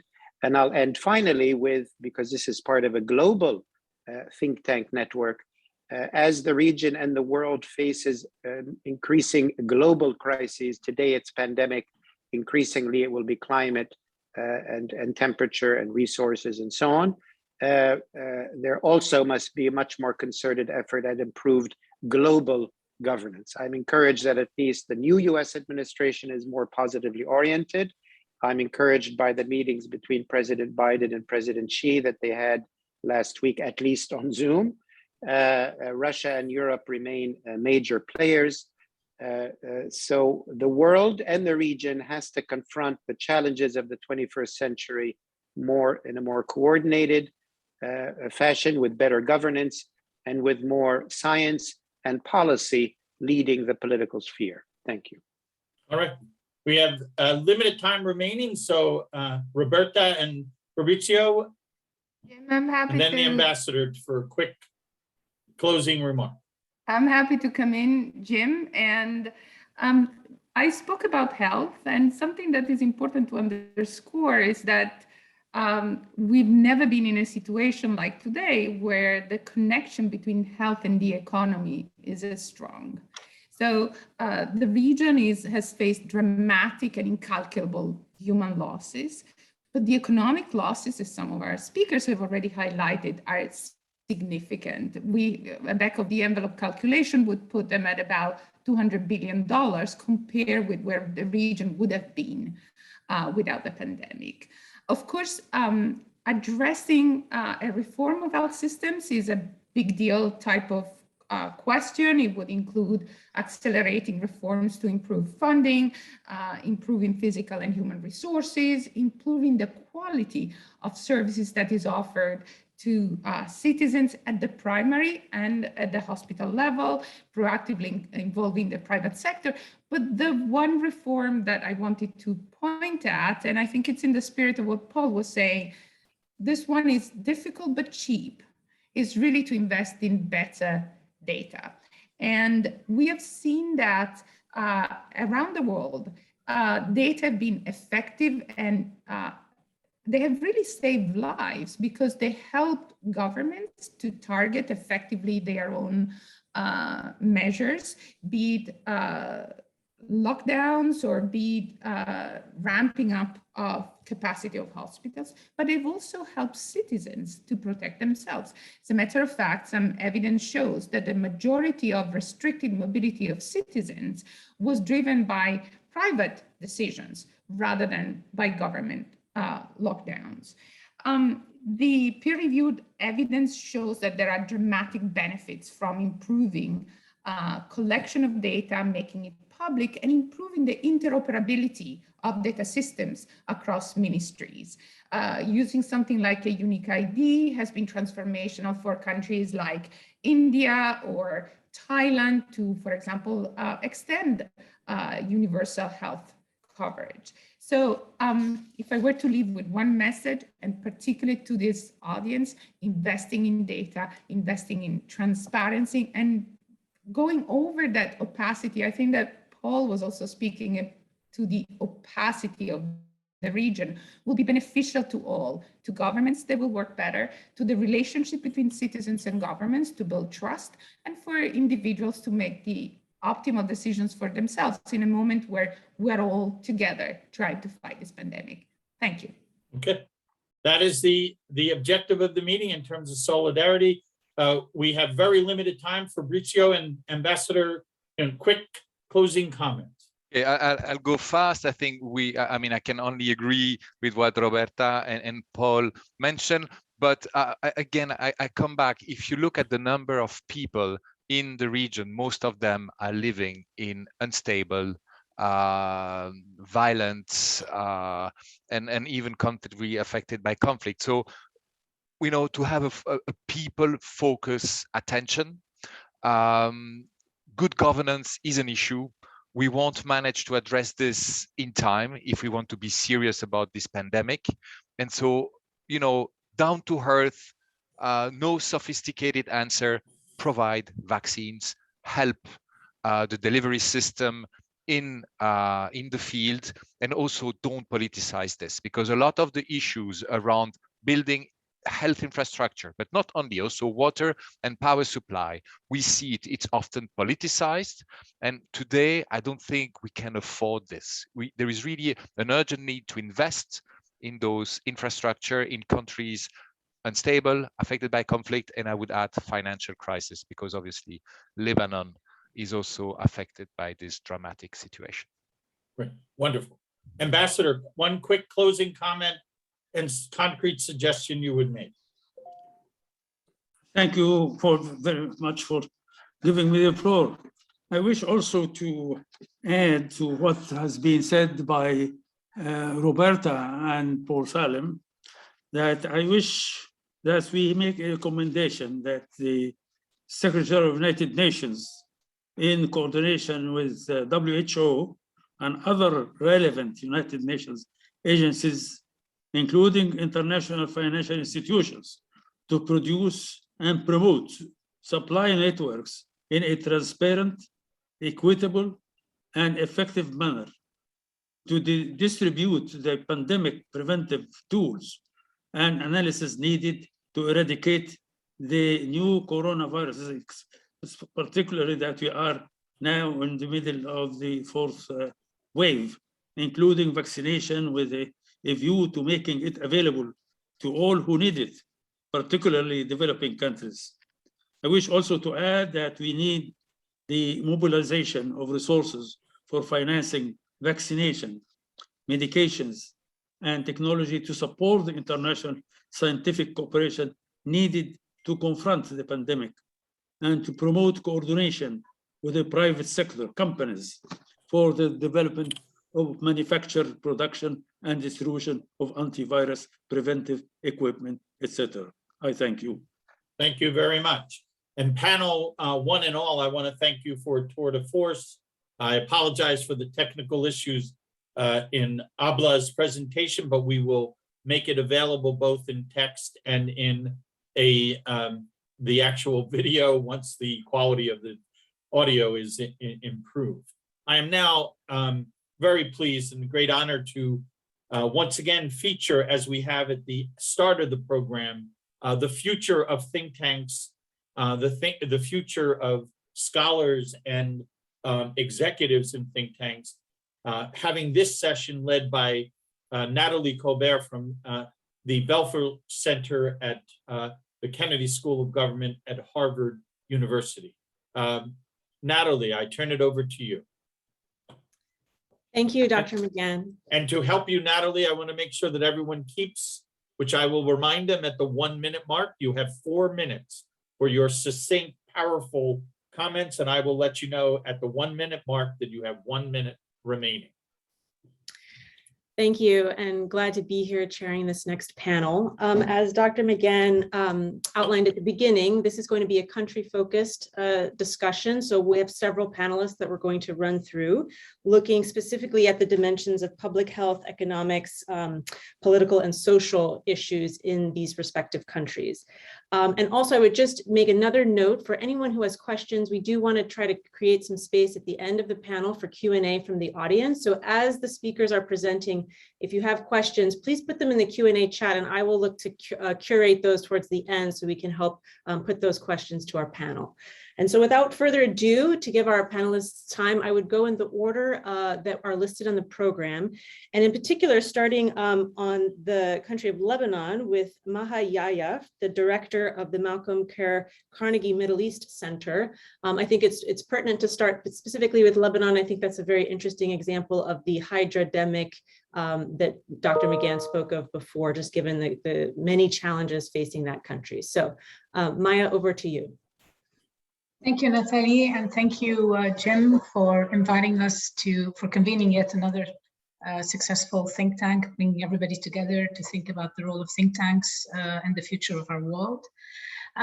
When it comes, I'm going to say a couple of words actually, since you mentioned education for the first panel. I'm just going to say a couple of words about education and go into Lebanon because it's also very pertinent to Lebanon. In the MENA region today, we're looking at, I think as of 2 years ago, we were looking at 15 million children who were out of school according to UNICEF. This is in part due to the obviously to COVID, but also to conflicts. Digital poverty is at an all-time high, and this became very evident during the pandemic, but also more critically that it's, as Paul was describing, it varies from place to place across the region, but in most parts of the region, we're no longer talking about, we've lost a lot of the development gains, we're no longer talking about the quality of education, but are back to basics, talking about access to education, which is pretty dramatic. We're no longer talking about preparing children for the world to come. We just want to give them some basic education. So I think there needs to be a kind of complete shift in the way we look at education, both globally, but also at the regional level, which is for the region, it's particularly important, I think. And this is something that can happen at the regional level, not simply on a country by country basis. When it comes to Lebanon, Lebanon is feeling the full force of not only the pandemic, but the political crisis as eloquently described by Paul. It's a country that, as you all know, is being hit by not double, not triple, but multiple crises. It's economic, it's financial, it's political, it's the pandemic, and now it's social. Today, the country is literally disintegrating. Unfortunately, Lebanon is disintegrating before our eyes. Institutions are weakened. State institutions are considerably weakened at whether it's in education, whether it's Lebanon's report, whether it's on education, whether it's in health. A large number of the doctors have left the country. There are scarcities, whether it's in basic medicines, medicines for chronic diseases. Many children, increasing number of children are out of school.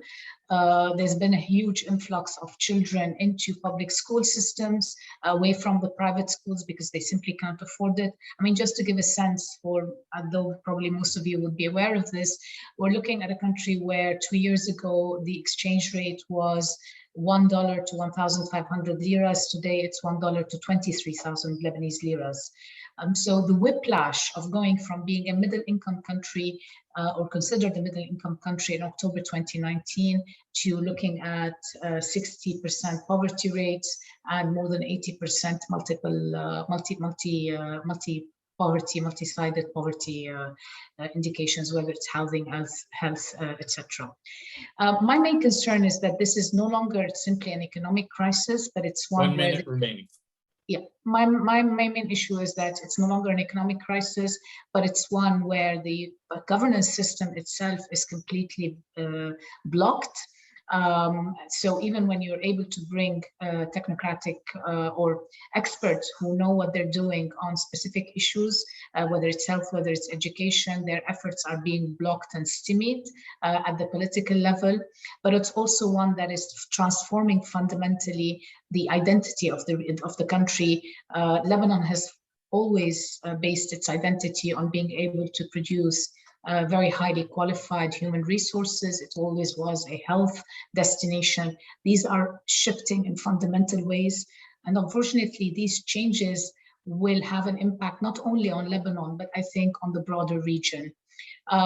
Resolution to Lebanon is very connected to both what happens in the broader region, whether there are regional frameworks of cooperation that are put in place, but also what happens next door in Syria, what takes place in the negotiations between Iran. It's all about politics first and foremost, and this will have ripple effects within the country. I'll stop here and come back with any points later or questions. Okay, thank you very much.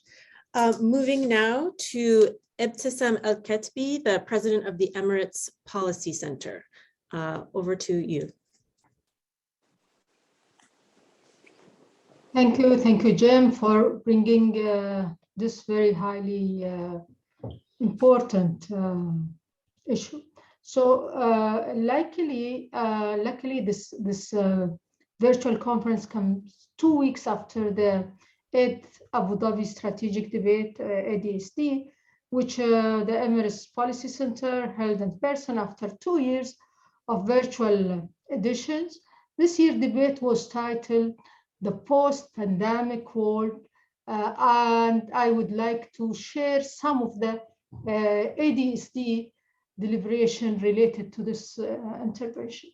So regarding UN health diplomacy and international cooperation, the conference highlighting how the country responded to the pandemic and the importance of international cooperation. That was on the remarks of Dr. Gagash, that the pandemic is not behind us yet. The UAE has managed to control the virus at home successfully, but we know we must stay vigilant and avoid complacency.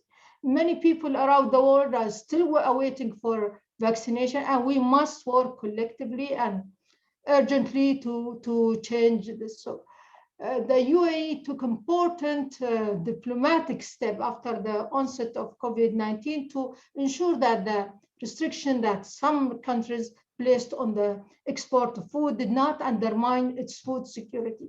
This will be a lasting priority as UAE now consider it's a core role of its foreign policy to support the diversification of sources of food imports and securing of supplies, as well as domestic and global innovation in food production. And also the UAE realizes now how much UAE health security depends on supply chains for personal protection equipment, medically trained personnel and vaccine. And UAE have learned that in a health emergency, it's are only safe when everyone is safe. The pandemic also reminded UAE that it cannot take its economic prosperity for granted. This needs to be given a higher priority in its foreign policy. So UAE are placing a greater emphasis on the role of economic diplomacy in attracting foreign investment, into the country, facilitating UAE investment overseas, and opening Remark. UAE also is cooperating closely with COVAX initiative as a framework for global cooperation and procuring and distributing COVID-19 vaccine now. 1 minute remaining. So fast. I would say 1 minute remaining. Okay, the healthcare sector in UAE and other countries also has witnessed massive shifts. The priority now is to restructure hospitals and healthcare center, improve intensive care units, provide medical supply, ventilators, and protection, and so. In the social sphere, after launching a nationwide vaccination campaign, perhaps the largest worldwide relative to population size, UAE is trying to support the fast recovery of business that depend on public gathering. This category includes all aspects of economy. The Arab world seeks funding as the region has the lowest funding level and they need capital for growth. These companies desperately need cash during the pandemic. UAE is a part of helping this project in the Arab world. So look at it, it's not only UAE's problem, but worldwide problem. Thank you. Thank you very much for those comments. Moving now to Nabil Barcati. He's the Chief Program Officer for the Maghreb Economic Forum with a focus on Tunisia for today. Hello, everyone. So I'll be sharing a few key facts about the impact of the pandemic in Tunisia and how it contributed to the reshape of the political situation and also its impact on economy and households especially. So the actual situation of the pandemic in Tunisia until yesterday is, so in Tunisia, the total population is 12 million. Fully vaccinated, 1 or 2 doses of vaccine is 4.9 million. We counted more than 700,000 cases and more than 25,000 deaths. The current average of new weekly discovered cases is less than 80 new cases, and the average of weekly deaths is less than 4. The measures that the different governments since the start of the pandemic adopted are lockdowns, curfew, closure of schools and universities, border closure, mandating work from home, a declaration and extension of the state of health emergency, and massive vaccination campaigns. The lockdown and social distancing measures were necessary to fight the COVID-19 pandemic, but threatened the degree of integration and dependence on global supply chains, the structure of the economy and the response of the government with the exact support measures. To achieve this growth, Tunisia has put in place a mitigation strategy, in particular by adopting economic policy measures.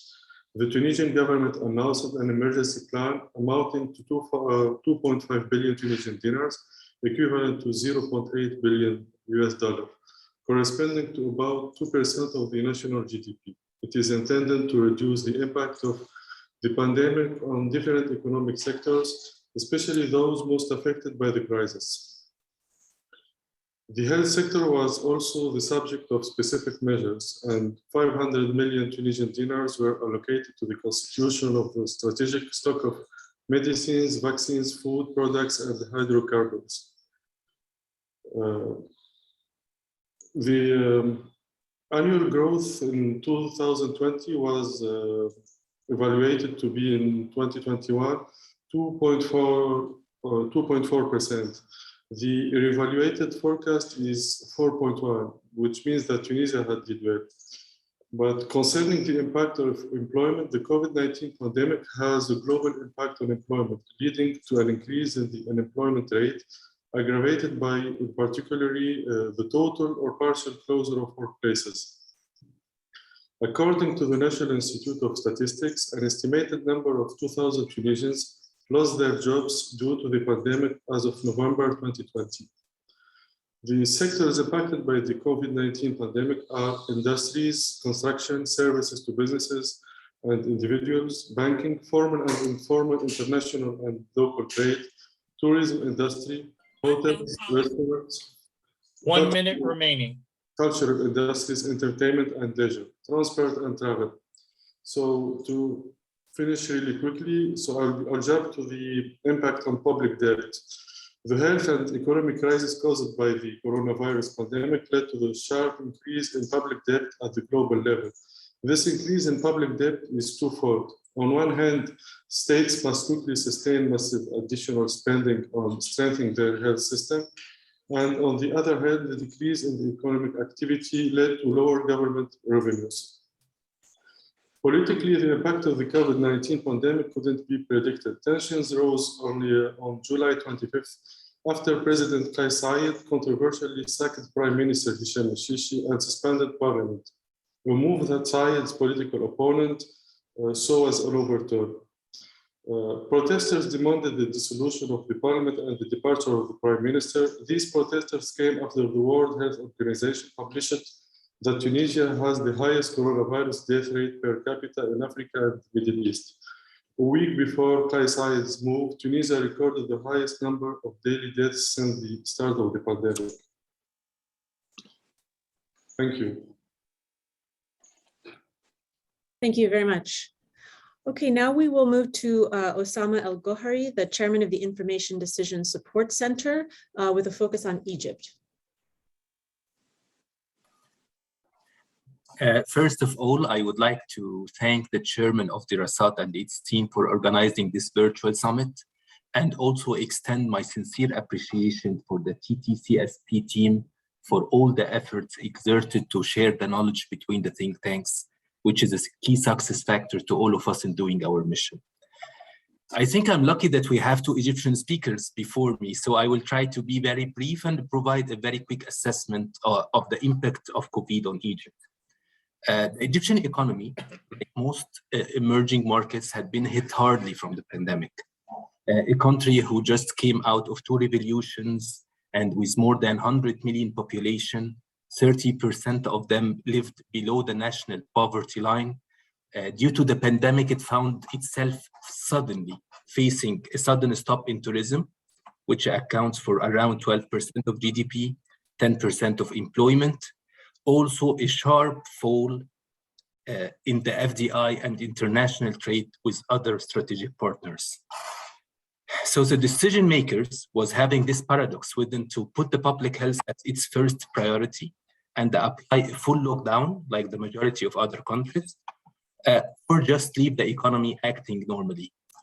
It was a hard decision to make, especially that there is no reference book for anyone, but hopefully, and we succeeded as the Egyptian government to set a proactive policies that have relied on a clear and well thought out plan targeting all groups and sectors to mitigate the effects of the pandemic. On the social economic front, the government has injected economic stimulus of around 100 billion Egyptian pounds, which is almost $6.3 billion to stimulate the economy and try to help the poor and informal sector working who depend on a day labor. At IDSC, as one of the speakers talked and mentioned that the data is a big dilemma in the MENA region. We at IDSC had to act swiftly and appropriately to bridge the gap between the policymakers and try to provide and tackle the data problem. So we initiated 4 mega projects in cooperation with other ministries inside the governments. The first one was launching CARE.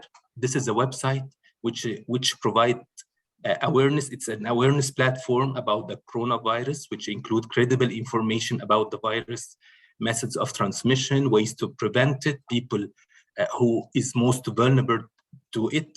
It had been chosen from Google and Facebook as the safest gateway for information, and it reached on a daily basis around 10 million hits per day. Also, we played an important role in protecting the most vulnerable segments in the Egyptian economy. We launched a portal, it's called Ahalina.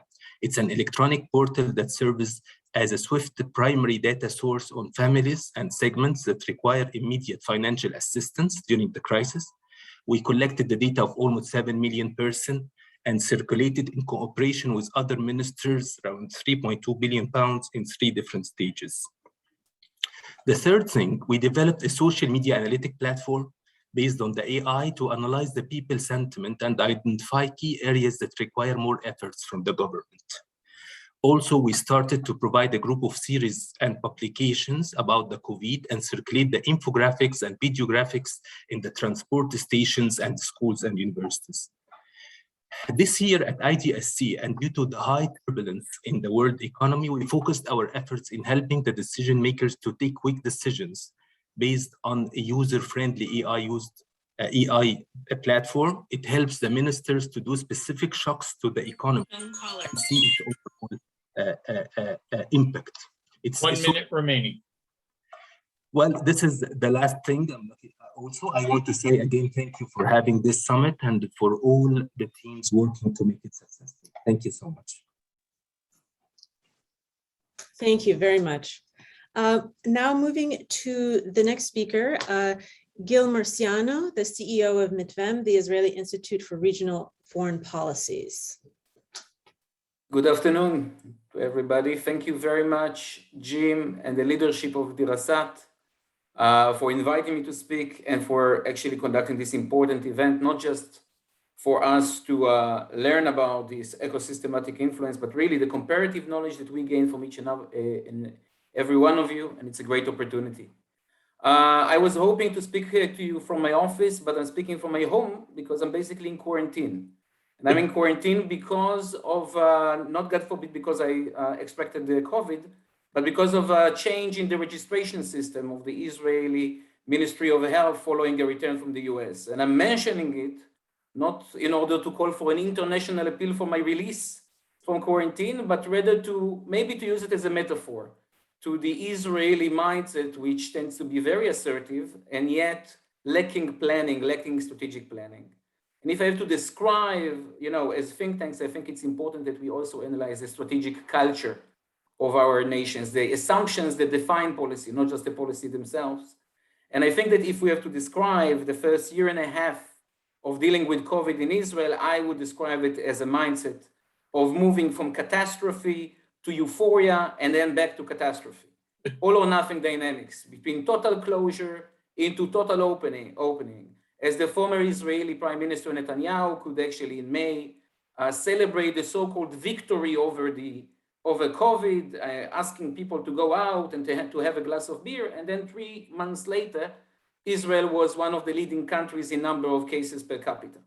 So we can see, and I relate directly, I agree with Jim's words at the introduction, that in Israel, at least the instinct, like in any other existential threat, was to try and use a direct effort, condensed one, in order to win over or to defeat COVID. And little by little, we are moving into the realization that it's not about victory, it's about living with COVID and learning to create long-term operations. We are currently, after 2 months of being under the R=1, Israel benefited from the early usage of boosters starting in August. And until recently, we were less than R=1. Basically, the COVID was in decline. In the last couple of weeks, we actually see that there's a specific rise, maybe into a fifth wave of COVID already in Israel, with 2 populations in mind. First of all, children, which, by the way, I think is a very important issue regionally. We have our youth and our populations are very young.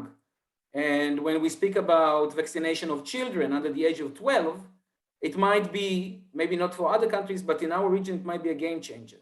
So this is one of the major discussions. More than half of the cases diagnosed in the last couple of weeks are with children under 12. Second issue, and this is quite important, Israeli Arabs, Palestinian citizens of Israel, are currently more than half of their population. 1 minute? 1 minute remaining, yes. Okay, are basically more than half of the patient at the moment, 47% of the critical cases in Israel. I would jump to the international aspect here. I think that when we speak about opportunities, we've seen a couple of weak signals at the start of the crisis to an ability to use this crisis as a sort of cooperation, especially between Israelis and Palestinians.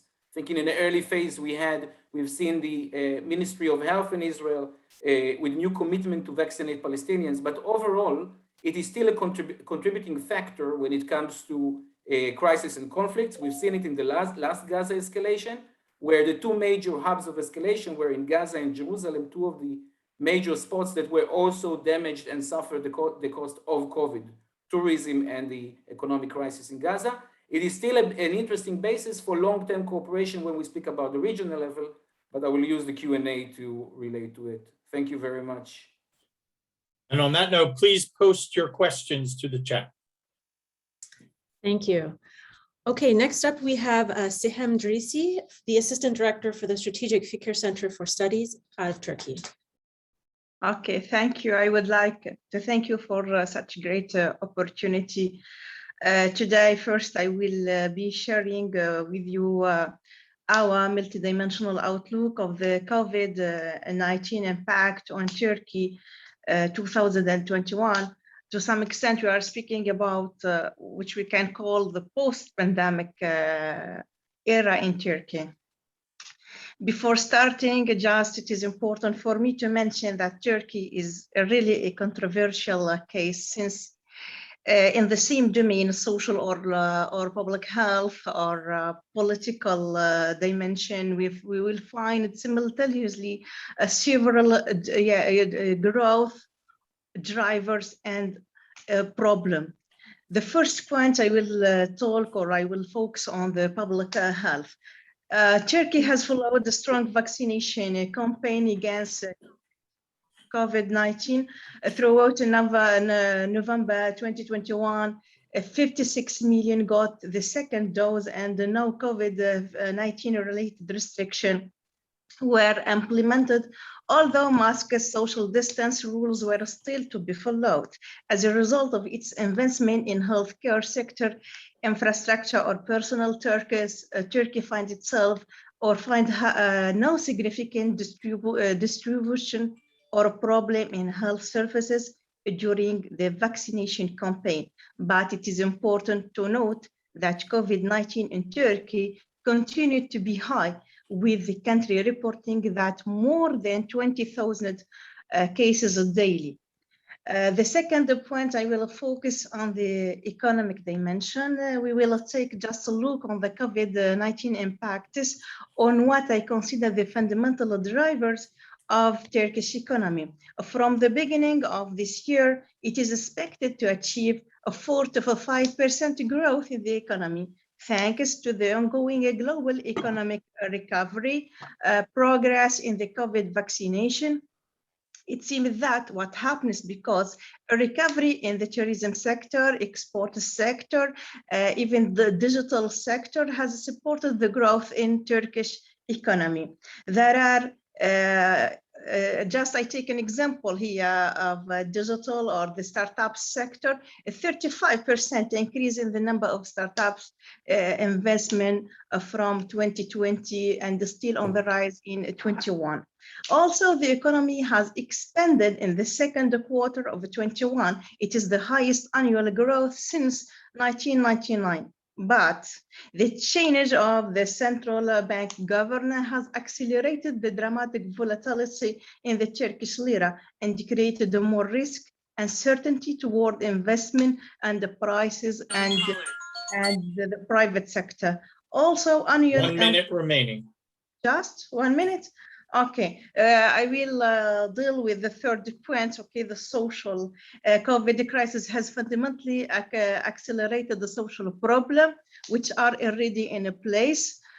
First, it has deepened the gender gaps. Even the government refused, or that declared to overthrow from the Istanbul Convention. And we find a rise in the poverty rate to 12%. Refugees they have or they suffer a lot of a problem despite the Turkish government. They try to help them.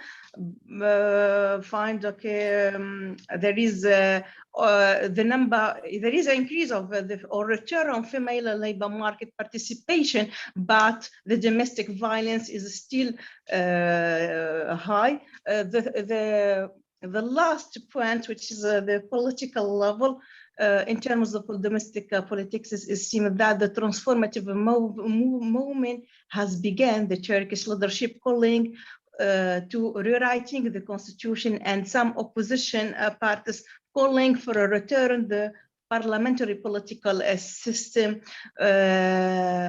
I think that the future direction depends on the perspective of political architecture that seems to be an issue of polarization and conflict between before 2023 presidential election. Thank you. Thank you so much. And you all are raising so many interesting angles that I know we're not getting a chance to talk about, but I think we'll be able to hit them in the Q&A. So I'm hoping to come back to several of these points. Okay, next up we have Nader Kabani, the Director of Research at the Brookings Doha Center and a non-resident fellow at the Brookings Institution to discuss Qatar. Thank you, Nabil. Good evening, everyone. Assalamu alaikum. I would very much like to thank Dirasat and the think tanks and civil societies program for organizing and inviting me to participate in this important event. I would like to highlight 3 key points in Qatar's response to the pandemic. Qatar took the pandemic, first of all, Qatar took the pandemic very seriously and organized a quick response. Between May and June 2000, Qatar had the highest share of cases in the world. Qatar mobilized committees of health and economic experts to inform policy. It quickly and effectively introduced testing, tracing, isolating, and treatment. So while the pandemic stretched public health capacities, it did not overwhelm them in the country. As a result, Qatar's fatality rate has remained among the lowest in the world, at less than 0.25%. In 2021, Qatar organized an impressive vaccination effort. As of today, over 80% of the population are fully vaccinated. And to its credit, Qatar did not distinguish between citizens and expats. Both were rolled out the vaccines to the same groups at the same time. Qatar's economic policies were also proactive, responsive, and adaptive, a word that Jim used, and I think Qatar represents a good way of being adaptive to the situation. Like most countries, economic activity in Qatar declined in 2020. The fall of oil prices and oil revenues placed a double burden on the economy.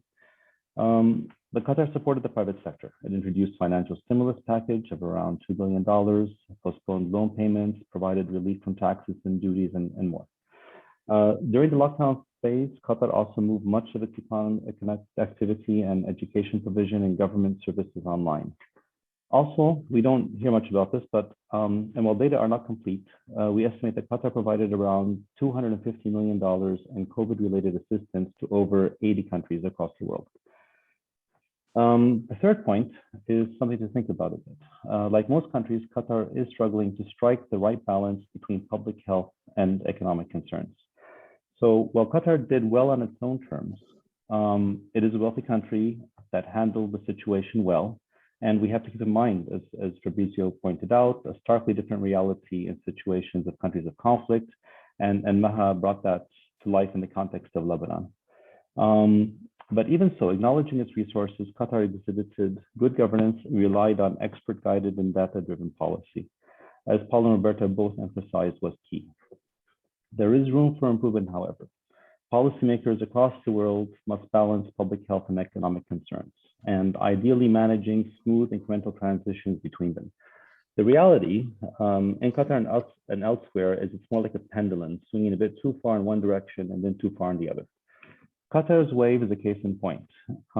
It came in the spring to 2021 and was the result of opening up too quickly and widely, including hosting international events. And the result was a second round of lockdowns. Last month, Qatar opened up in the same way as the first as in 2021, hosting international events and other activities.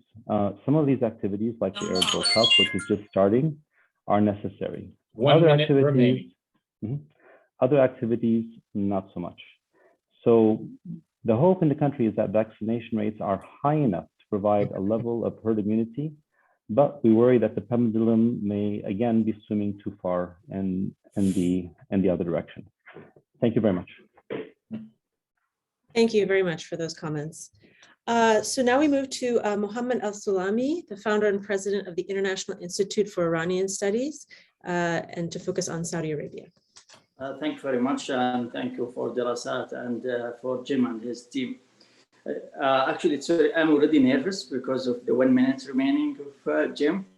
To talk about actually the Saudi way of dealing with COVID. It was a very challenging time for Saudi Arabia because it was preparing itself first to host the G20, and all the effort was made to host all the G20 members, leaders in Riyadh, but because of the COVID, they couldn't make it. So Saudi built its strategy on 3 main pillars. One is to coordinate the effort of G20 leaders to form the policies needed to confront the pandemic, and 2, to mitigate its economic ramification and support for health and preventive solutions.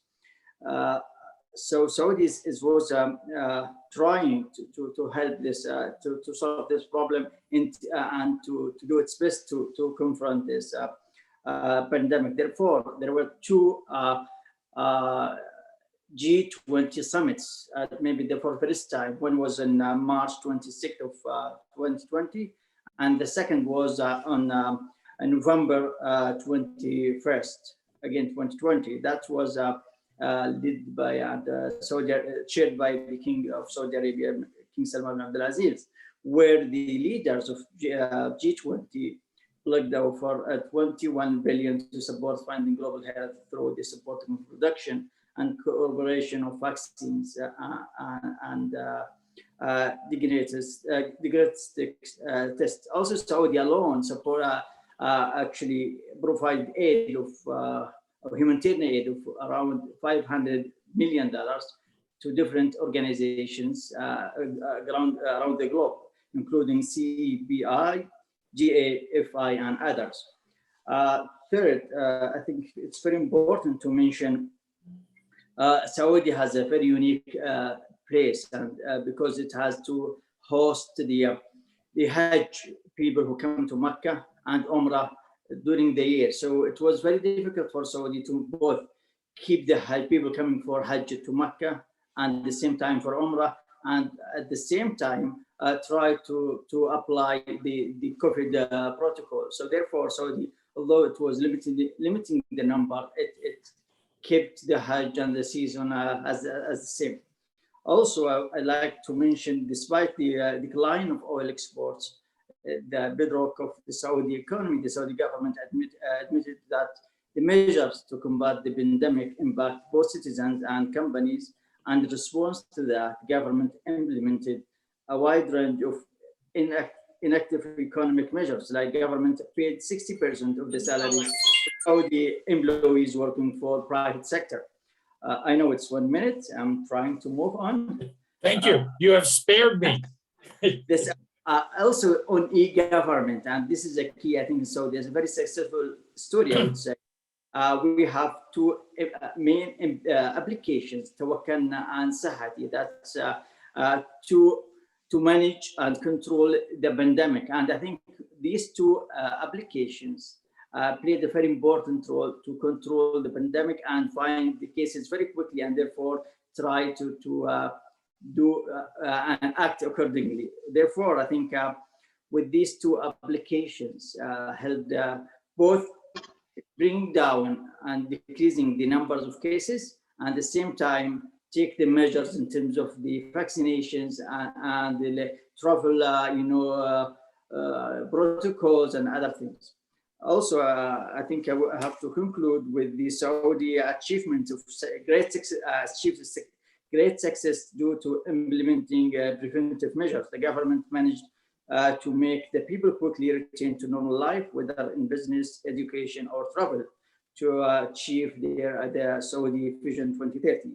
I have to mention that Saudi Arabia ranked second in the world according to the Japanese Nikkei index of recovery from COVID-19, and that is, I think, a very important, I think, ranking for Saudi and for Saudi people, and I think it pushes us forward in terms of at the same time keeping the protocol of COVID-19 and all the measures that need to be taken, and at the same time try to go back to the normal life. Thank you very much. Thank you very much. And now our last panelist in the section, Zaid Ayadat, the Director of the Center for Strategic Studies at the University of Jordan. Yes, good morning and good afternoon. Delighted to be with colleagues that I have not seen for too long and some I've seen last week. Well, I can't think of the impact of COVID in Jordan and separate of it as regional complications. And of course, there is no other regional framework to understand and estimate to the magnitude and attitude of the COVID impact on the variant sectors in different countries. But if I to pick Jordan and talk about it, it's simply, you know, been through different phases in dealing with the pandemic. At the very beginning, of the pandemic back in March 2020, and for the first phase and the first wave, Jordan was one of the most successful countries, and Jordan experience in that was cited globally because we kept the infection rate very low, simply because there was no virus in Jordan, not because of the government success. And then the second wave hit hard, and that caused Jordan a lot of troubles. Just a few days ago, the government announced that we are officially entering the third wave. The number of cases has increased dramatically, and the positivity rate has also increased from less than 2.5 to more than 9.9. Total number of infected people was almost 1 million, and death almost 12,000. In terms of vaccination, Jordan obviously is not on the good track of vaccinating most of its population for many reasons. One was lack of the vaccine itself because of resources, and second, because of the way it was administered, and most importantly, is because of people attitudes towards vaccination. Still, people don't believe in it, and they're rejecting it, especially with the people who are older than 60. Only 40% of those who are over 60 has received their vaccination, the 2 doses of the vaccination. So what I'm trying to say in terms of public health, I think COVID has shown all of us that these new emerging threats coming from health, like pandemic, and climate change and environment, are a serious security threat. And if the system is not prepared to deal with such kind of crises and threats, then the entire nation and state, and then the region, will absolutely suffer from a security crisis, as we've seen in some countries. It's not only limited to protest and kind of, if you wish, you know, another way of ihtijajat that has spread through the region, but it could and it might undermine existing regimes at large. And that's where actually we have to be very careful in less than a minute, we can 1 minute remaining. Okay, how to reevaluate the government's responses to the pandemic itself. Of course, economic situation in Jordan were already bad. The pandemic only has worsened them in terms of unemployment, in terms of debt, in terms of investments, in terms of decrease in the GDP, and you just name all the macroeconomic indicators as all negative and bad. One last thing, I think the most compromised where the issue is the inequality globally, regionally, and also locally, where those who have and they have not, and discrimination against color, against gender, against refugees. These are issues to be taken in consideration when we assess the impact of the pandemic on the country politics. Human rights issues were compromised, freedom of speech were compromised, still compromised, not only in Jordan, but across the region. And I'll stop here. Thank you very much. And thank you again to all of our panelists for sharing your thoughtful insights about both the challenges, but also the responses in the respective countries. I wanted to now move to maybe more of a Q&A dialogue and draw out some of the themes and comments that were expressed from the audience through the Q&A and the chat. And those three that jump out to me, one is really going back to the question of unequal access to healthcare in the context of the pandemic.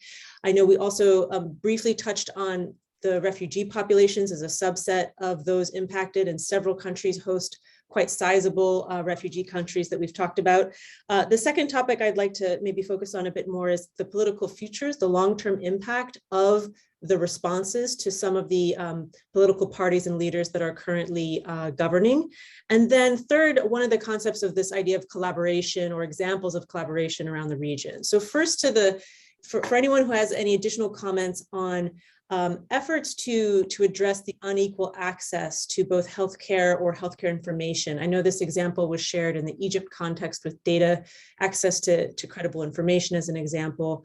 So that topic about efforts to address unequal access and also specifically addressing the needs of the refugee populations. Anyone is free to raise their hand or to start with comments. This is a big panel. There's got to be someone. Maybe I can start. I can come in. Oops, please. Sorry. Please, Maha, go ahead. Sorry, thanks, Natalie. Just very quickly on this, I mean, I can talk at least to the case of Lebanon. There were quite significant public advertising campaigns, both on TV and on radio, to dispel myths around vaccinations. There was a massive drive despite all its problems, some things somehow are functioning. Now, the vaccination rate is still not very high, but there were some massive public information campaigns to get people to not only vaccinated, but even during the lockdown to make sure people stayed at home, etc. Now, the downside of this is this needed to be accompanied with a significant social protection mechanism, which happened in other countries, especially in the Gulf. But in Lebanon, obviously, the country doesn't have the means for that. And before I get offline, I just want to also thank the Dirasat. I miss thanking them for hosting this panel and this event, and I look forward to being back soon. Thank you very much. I see Ebtisam has raised her hand.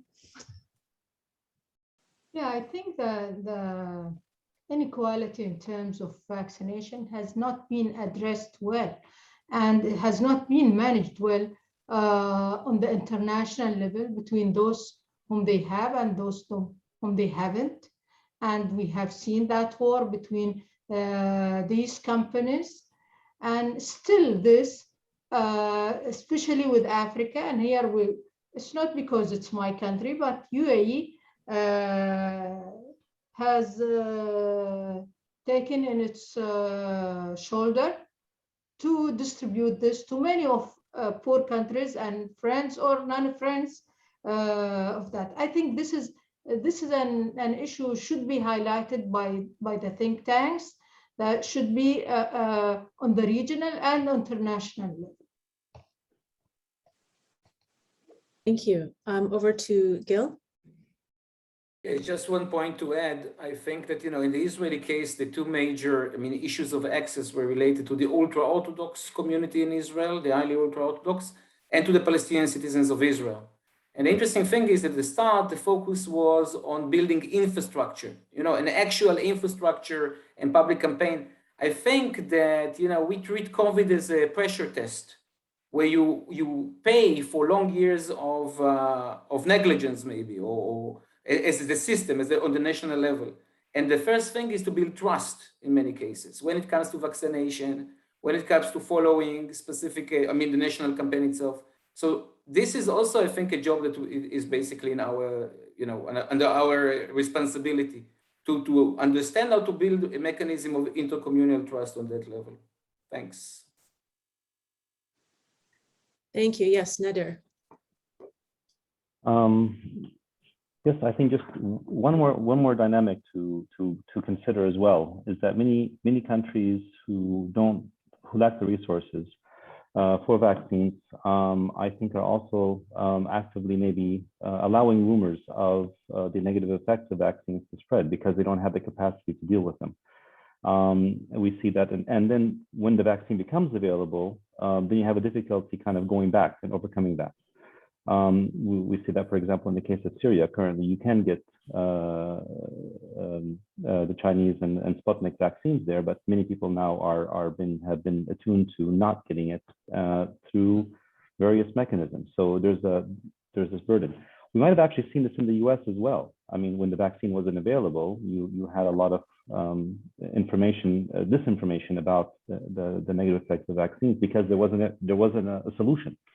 And when it became available, then you have resistance. So there's a dynamic here that we need to consider that's especially important in countries in conflict or that don't have the resources to respond to health crises. Thank you. Yes, I just add that I agree that from our perspective here in the US, I think the misinformation and disinformation around healthcare information was highlighted in particular by the COVID-19 pandemic and the rollout of the vaccine. And I know it's something that we continue to debate here in terms of what the right roles, both from the top down and grassroots up level, is to combat disinformation, misinformation. Transitioning a little bit, but I think it's related. There have been some comments and questions about opportunities to collaborate or the concept of a framework for a regional framework for sharing information or helping to address some of these challenges across the region. I wanted to put that question to the group. I know, Maha, you've already commented on that. To ask if there have been examples of any collaboration that has been applied in the mitigation of COVID-19, or if you see opportunities for additional collaboration, and particularly at the think tank level. I think that was one of the specific questions of how think tanks can share their resources and their research to amplify what's going, how the countries are addressing the issue. Yes, Zaid. Well, when it comes to think tanks, I'm not really aware of any kind of attempts or exercise that the think tanks in the region has come together to discuss the issues of the pandemic and how to mitigate the impacts and consequences. Nor also seen something that is like really cutty and to the point on the governmental and intergovernmental levels.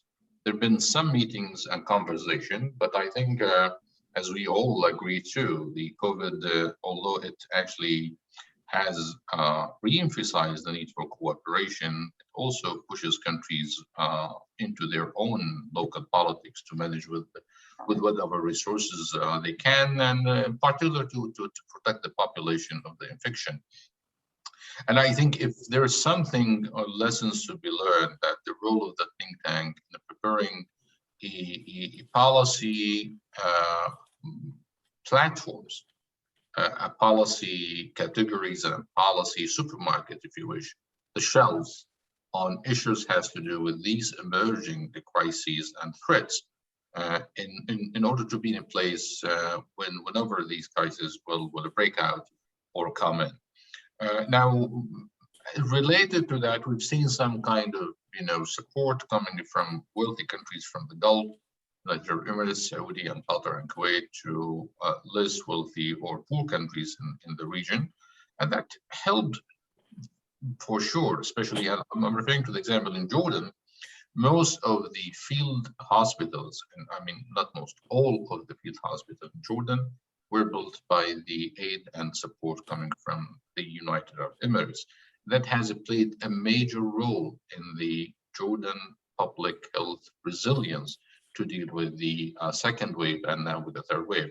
So even with the surge of the numbers now in Jordan, the ratio, the patient bed ratio in Jordan is very comfortable, and there's no pressure on the health system and the health providers. Thank you. I see Nader, and then I see Mohammed and Osama. Thank you, Natalie. I think, yes, I think the think tank community didn't necessarily coordinate that well within its at the institutional level. However, I'd like to point to a couple of examples that happened at the individual scholar level with affiliations across think tanks. So one network of researchers is the Economic Research Forum that's based in Cairo. And they did an incredible job of collecting data on COVID across three or four waves in Egypt, Morocco, Tunisia, and Sudan. And that data has been made available as soon as it was ready. It was made available to researchers within the network. And in fact, a lot of very interesting findings are coming out from that. So that was the case where there is a collaboration. One institution led a collaboration of individual researchers across think tanks in the region. So that data is available for anybody who wants to access it. So that's one example I'll highlight. Thank you. Thank you. Over to Mohammed. Thank you. I will talk about collaboration between countries, maybe things that we don't talk about much in terms of the way find out about the traveling. For example, I'm trying to give an example. The first cases came to enter Saudi Arabia. I'm talking about COVID cases came from people who travel to a country that Saudis are not allowed to travel to. And at the beginning, it was very difficult to find those people because you want to contain the pandemic. And then with the media campaign and collaboration with different neighboring countries, there was a way to actually limit these numbers of people who travel to another country, to a third country, and then try to limit the number and find people who might be, have the pandemic and have to go for treatment. So therefore, I think these things at the beginning was very difficult. Am I allowed to tell about what the government will do to me if I say I travel to this country which I shouldn't go to? Or so the government takes a step very early and said, whoever travel to those countries will do nothing to them, but we need to identify them because of the COVID-19 and how to contain the pandemic. And these things, maybe I think we need to do more in terms of collaboration between think tanks in this regard, whether about how different countries dealt with the COVID and the pandemic in general, and how the environment, the work environment as well inside the think tanks have changed, for example. Also, what about the papers different think tanks have published? Do we read all of them, try to find the common knowledge, common conclusion, and that can help whether the private sector or the healthcare sector or the government at large. So I think we need to share our conclusions about how to deal with the pandemic and the learning lessons from this, I would say. Thank you. Thank you. Osama, over to you. Thank you very much for this question, Natalie. This is very interesting and very important question, in a matter of fact. At IDSC, we started to share all our databases with other counterparts at other think tanks. We shared almost 15,000 studies, and we opened our portal to all the governments in Egypt, all the think tanks in Egypt. I think this, but on the regional level, we're still working on a one-to-one basis. And for example, we have a cooperation with Trends Research, for example. We started to share some topics with each other and all of this.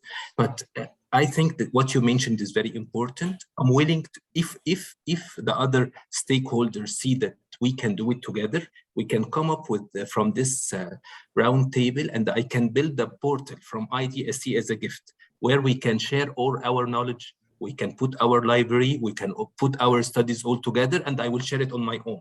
I don't, we have the powerful IT platform that can build this. Thank you for the question, and I'm willing, if the other entities are willing as well, I can start and start the project, and we can do it for sure. Thank you for that. A couple more questions, Amelie, and then we have to bring it to close. Yes. So I think the last question I wanted to highlight or to get reactions on, several presentations highlighted the potential, well, the impact that the COVID-19 response has already had on political stability and the political futures of leaders in certain countries. This came up in the context of Lebanon, as well as in Tunisia, and I think was referenced potentially in the future elections in Turkey. So I wanted to just ask what your perceptions and insights or predictions would be in terms of how does the long-term impact of a country's response to COVID-19, how is that likely to shape kind of the political futures of the current political parties or leaders that are governing now? What risks or challenges do you see?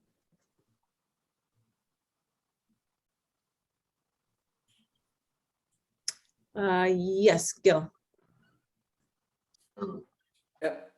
Yeah, so obviously I think that we are dealing right now, there's a direct relation obviously between a set of economic crises that we experience and their intensification and the regional stability altogether. You mentioned Lebanon, of course, but also the Palestinian Authority on that level.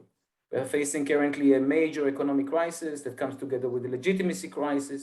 And maybe connecting it to the previous question, I think part of the responsibility or discussion about regional cooperation is not just about the immediate effects of COVID in the field of health or education, but also in building regional mechanism to first of all identify those cracks in the system, those first signs of such a collapse, and to try and help together as the region to solve certain economic crises. I mean, in order to prevent them from becoming a major danger to the area. I think this is also, it puts a lot in, I mean, it's also a role that relates directly to think tanks. I mean, we mainly see that on the governmental level, the main focus is about the political issues that are in the immediate future. I mean, it's part of our responsibility to try and identify the long-term implications for stability, for the resilience of the structure altogether, because this is something that, you know, at least in Israel, I don't think we can trust the policymakers to do. And again, I want to use this opportunity to thank Dirasat and to thank Jim again for a really fascinating discussion. Thank you. Maha, did you have your hand up or want to make a comment? Yes, just very briefly. I would say that at least the political repercussions of the COVID, the response to the COVID pandemic in terms of Lebanon is overshadowed actually by the political response to the whole economic and financial crisis. It's part and parcel of the same game. And countries that are undergoing government, the COVID has really become one more crisis that they're dealing with, whether it's in Yemen, whether it's in Syria, whether it's in Lebanon, in Libya, so on and so forth. What it's doing at a region-wide level is it's really triggered an accelerated rollback in development gains, massive numbers of impoverished populations, children with very few prospects, whether in health education, whether in health and education, etc. The bottom line is we have an undercurrent of vulnerability that is sweeping across much different countries in this region. And in the absence of a regional framework to deal with this, where what we see today is a lot of countries turning inwards or focusing more on the geopolitics of cooperation rather than the developmental aspects of cooperation, we're going to end up with a region that will remain, to all intents and purposes, an epicenter of instability for some time to come. And this is not limited just to the Levant. It will have repercussions elsewhere, whether we like it or not. I'll stop here. Thank you, Jim, for the reminder. Thank you. That's my interns. Any final comments for this panel? Yes, I see Sihem.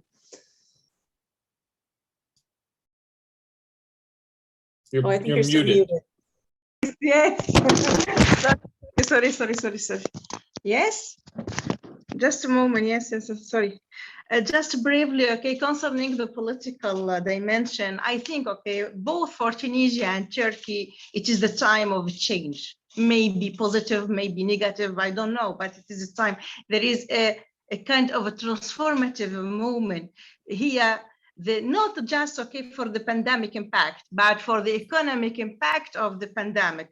This is here, we find here now that there is a deficit in democracy, there is a weakness of institution, and there is a social and the people anger. There is black sliding, okay, from this democratization process, both in Turkey and Tunisia. I think, okay, just here as a think tank, what we can to evaluate here the situation. It is a time of change, it is a time of transformation, but in the future, we don't know Turkey, they can still wait, okay, for the election of 2023. Tunisia is still have a time, okay, to wait, okay, from the election, from and you know, okay, all the institutions, okay, to some extent, parliament are closed, okay. We don't know, okay, what is in the even in the tomorrow, okay, not just in the future, okay. Thank you again. Thank you. So I think we are at time. So I just wanted to, for my part, say thank you again to all of the panelists for a very interesting discussion. And thank you again, of course, to Jim and to Darasat for hosting today. So Jim, I'm going to turn it back over to you. Okay, just some quick closing comments. The screen and today's meeting speaks to the importance of partnerships and collaboration.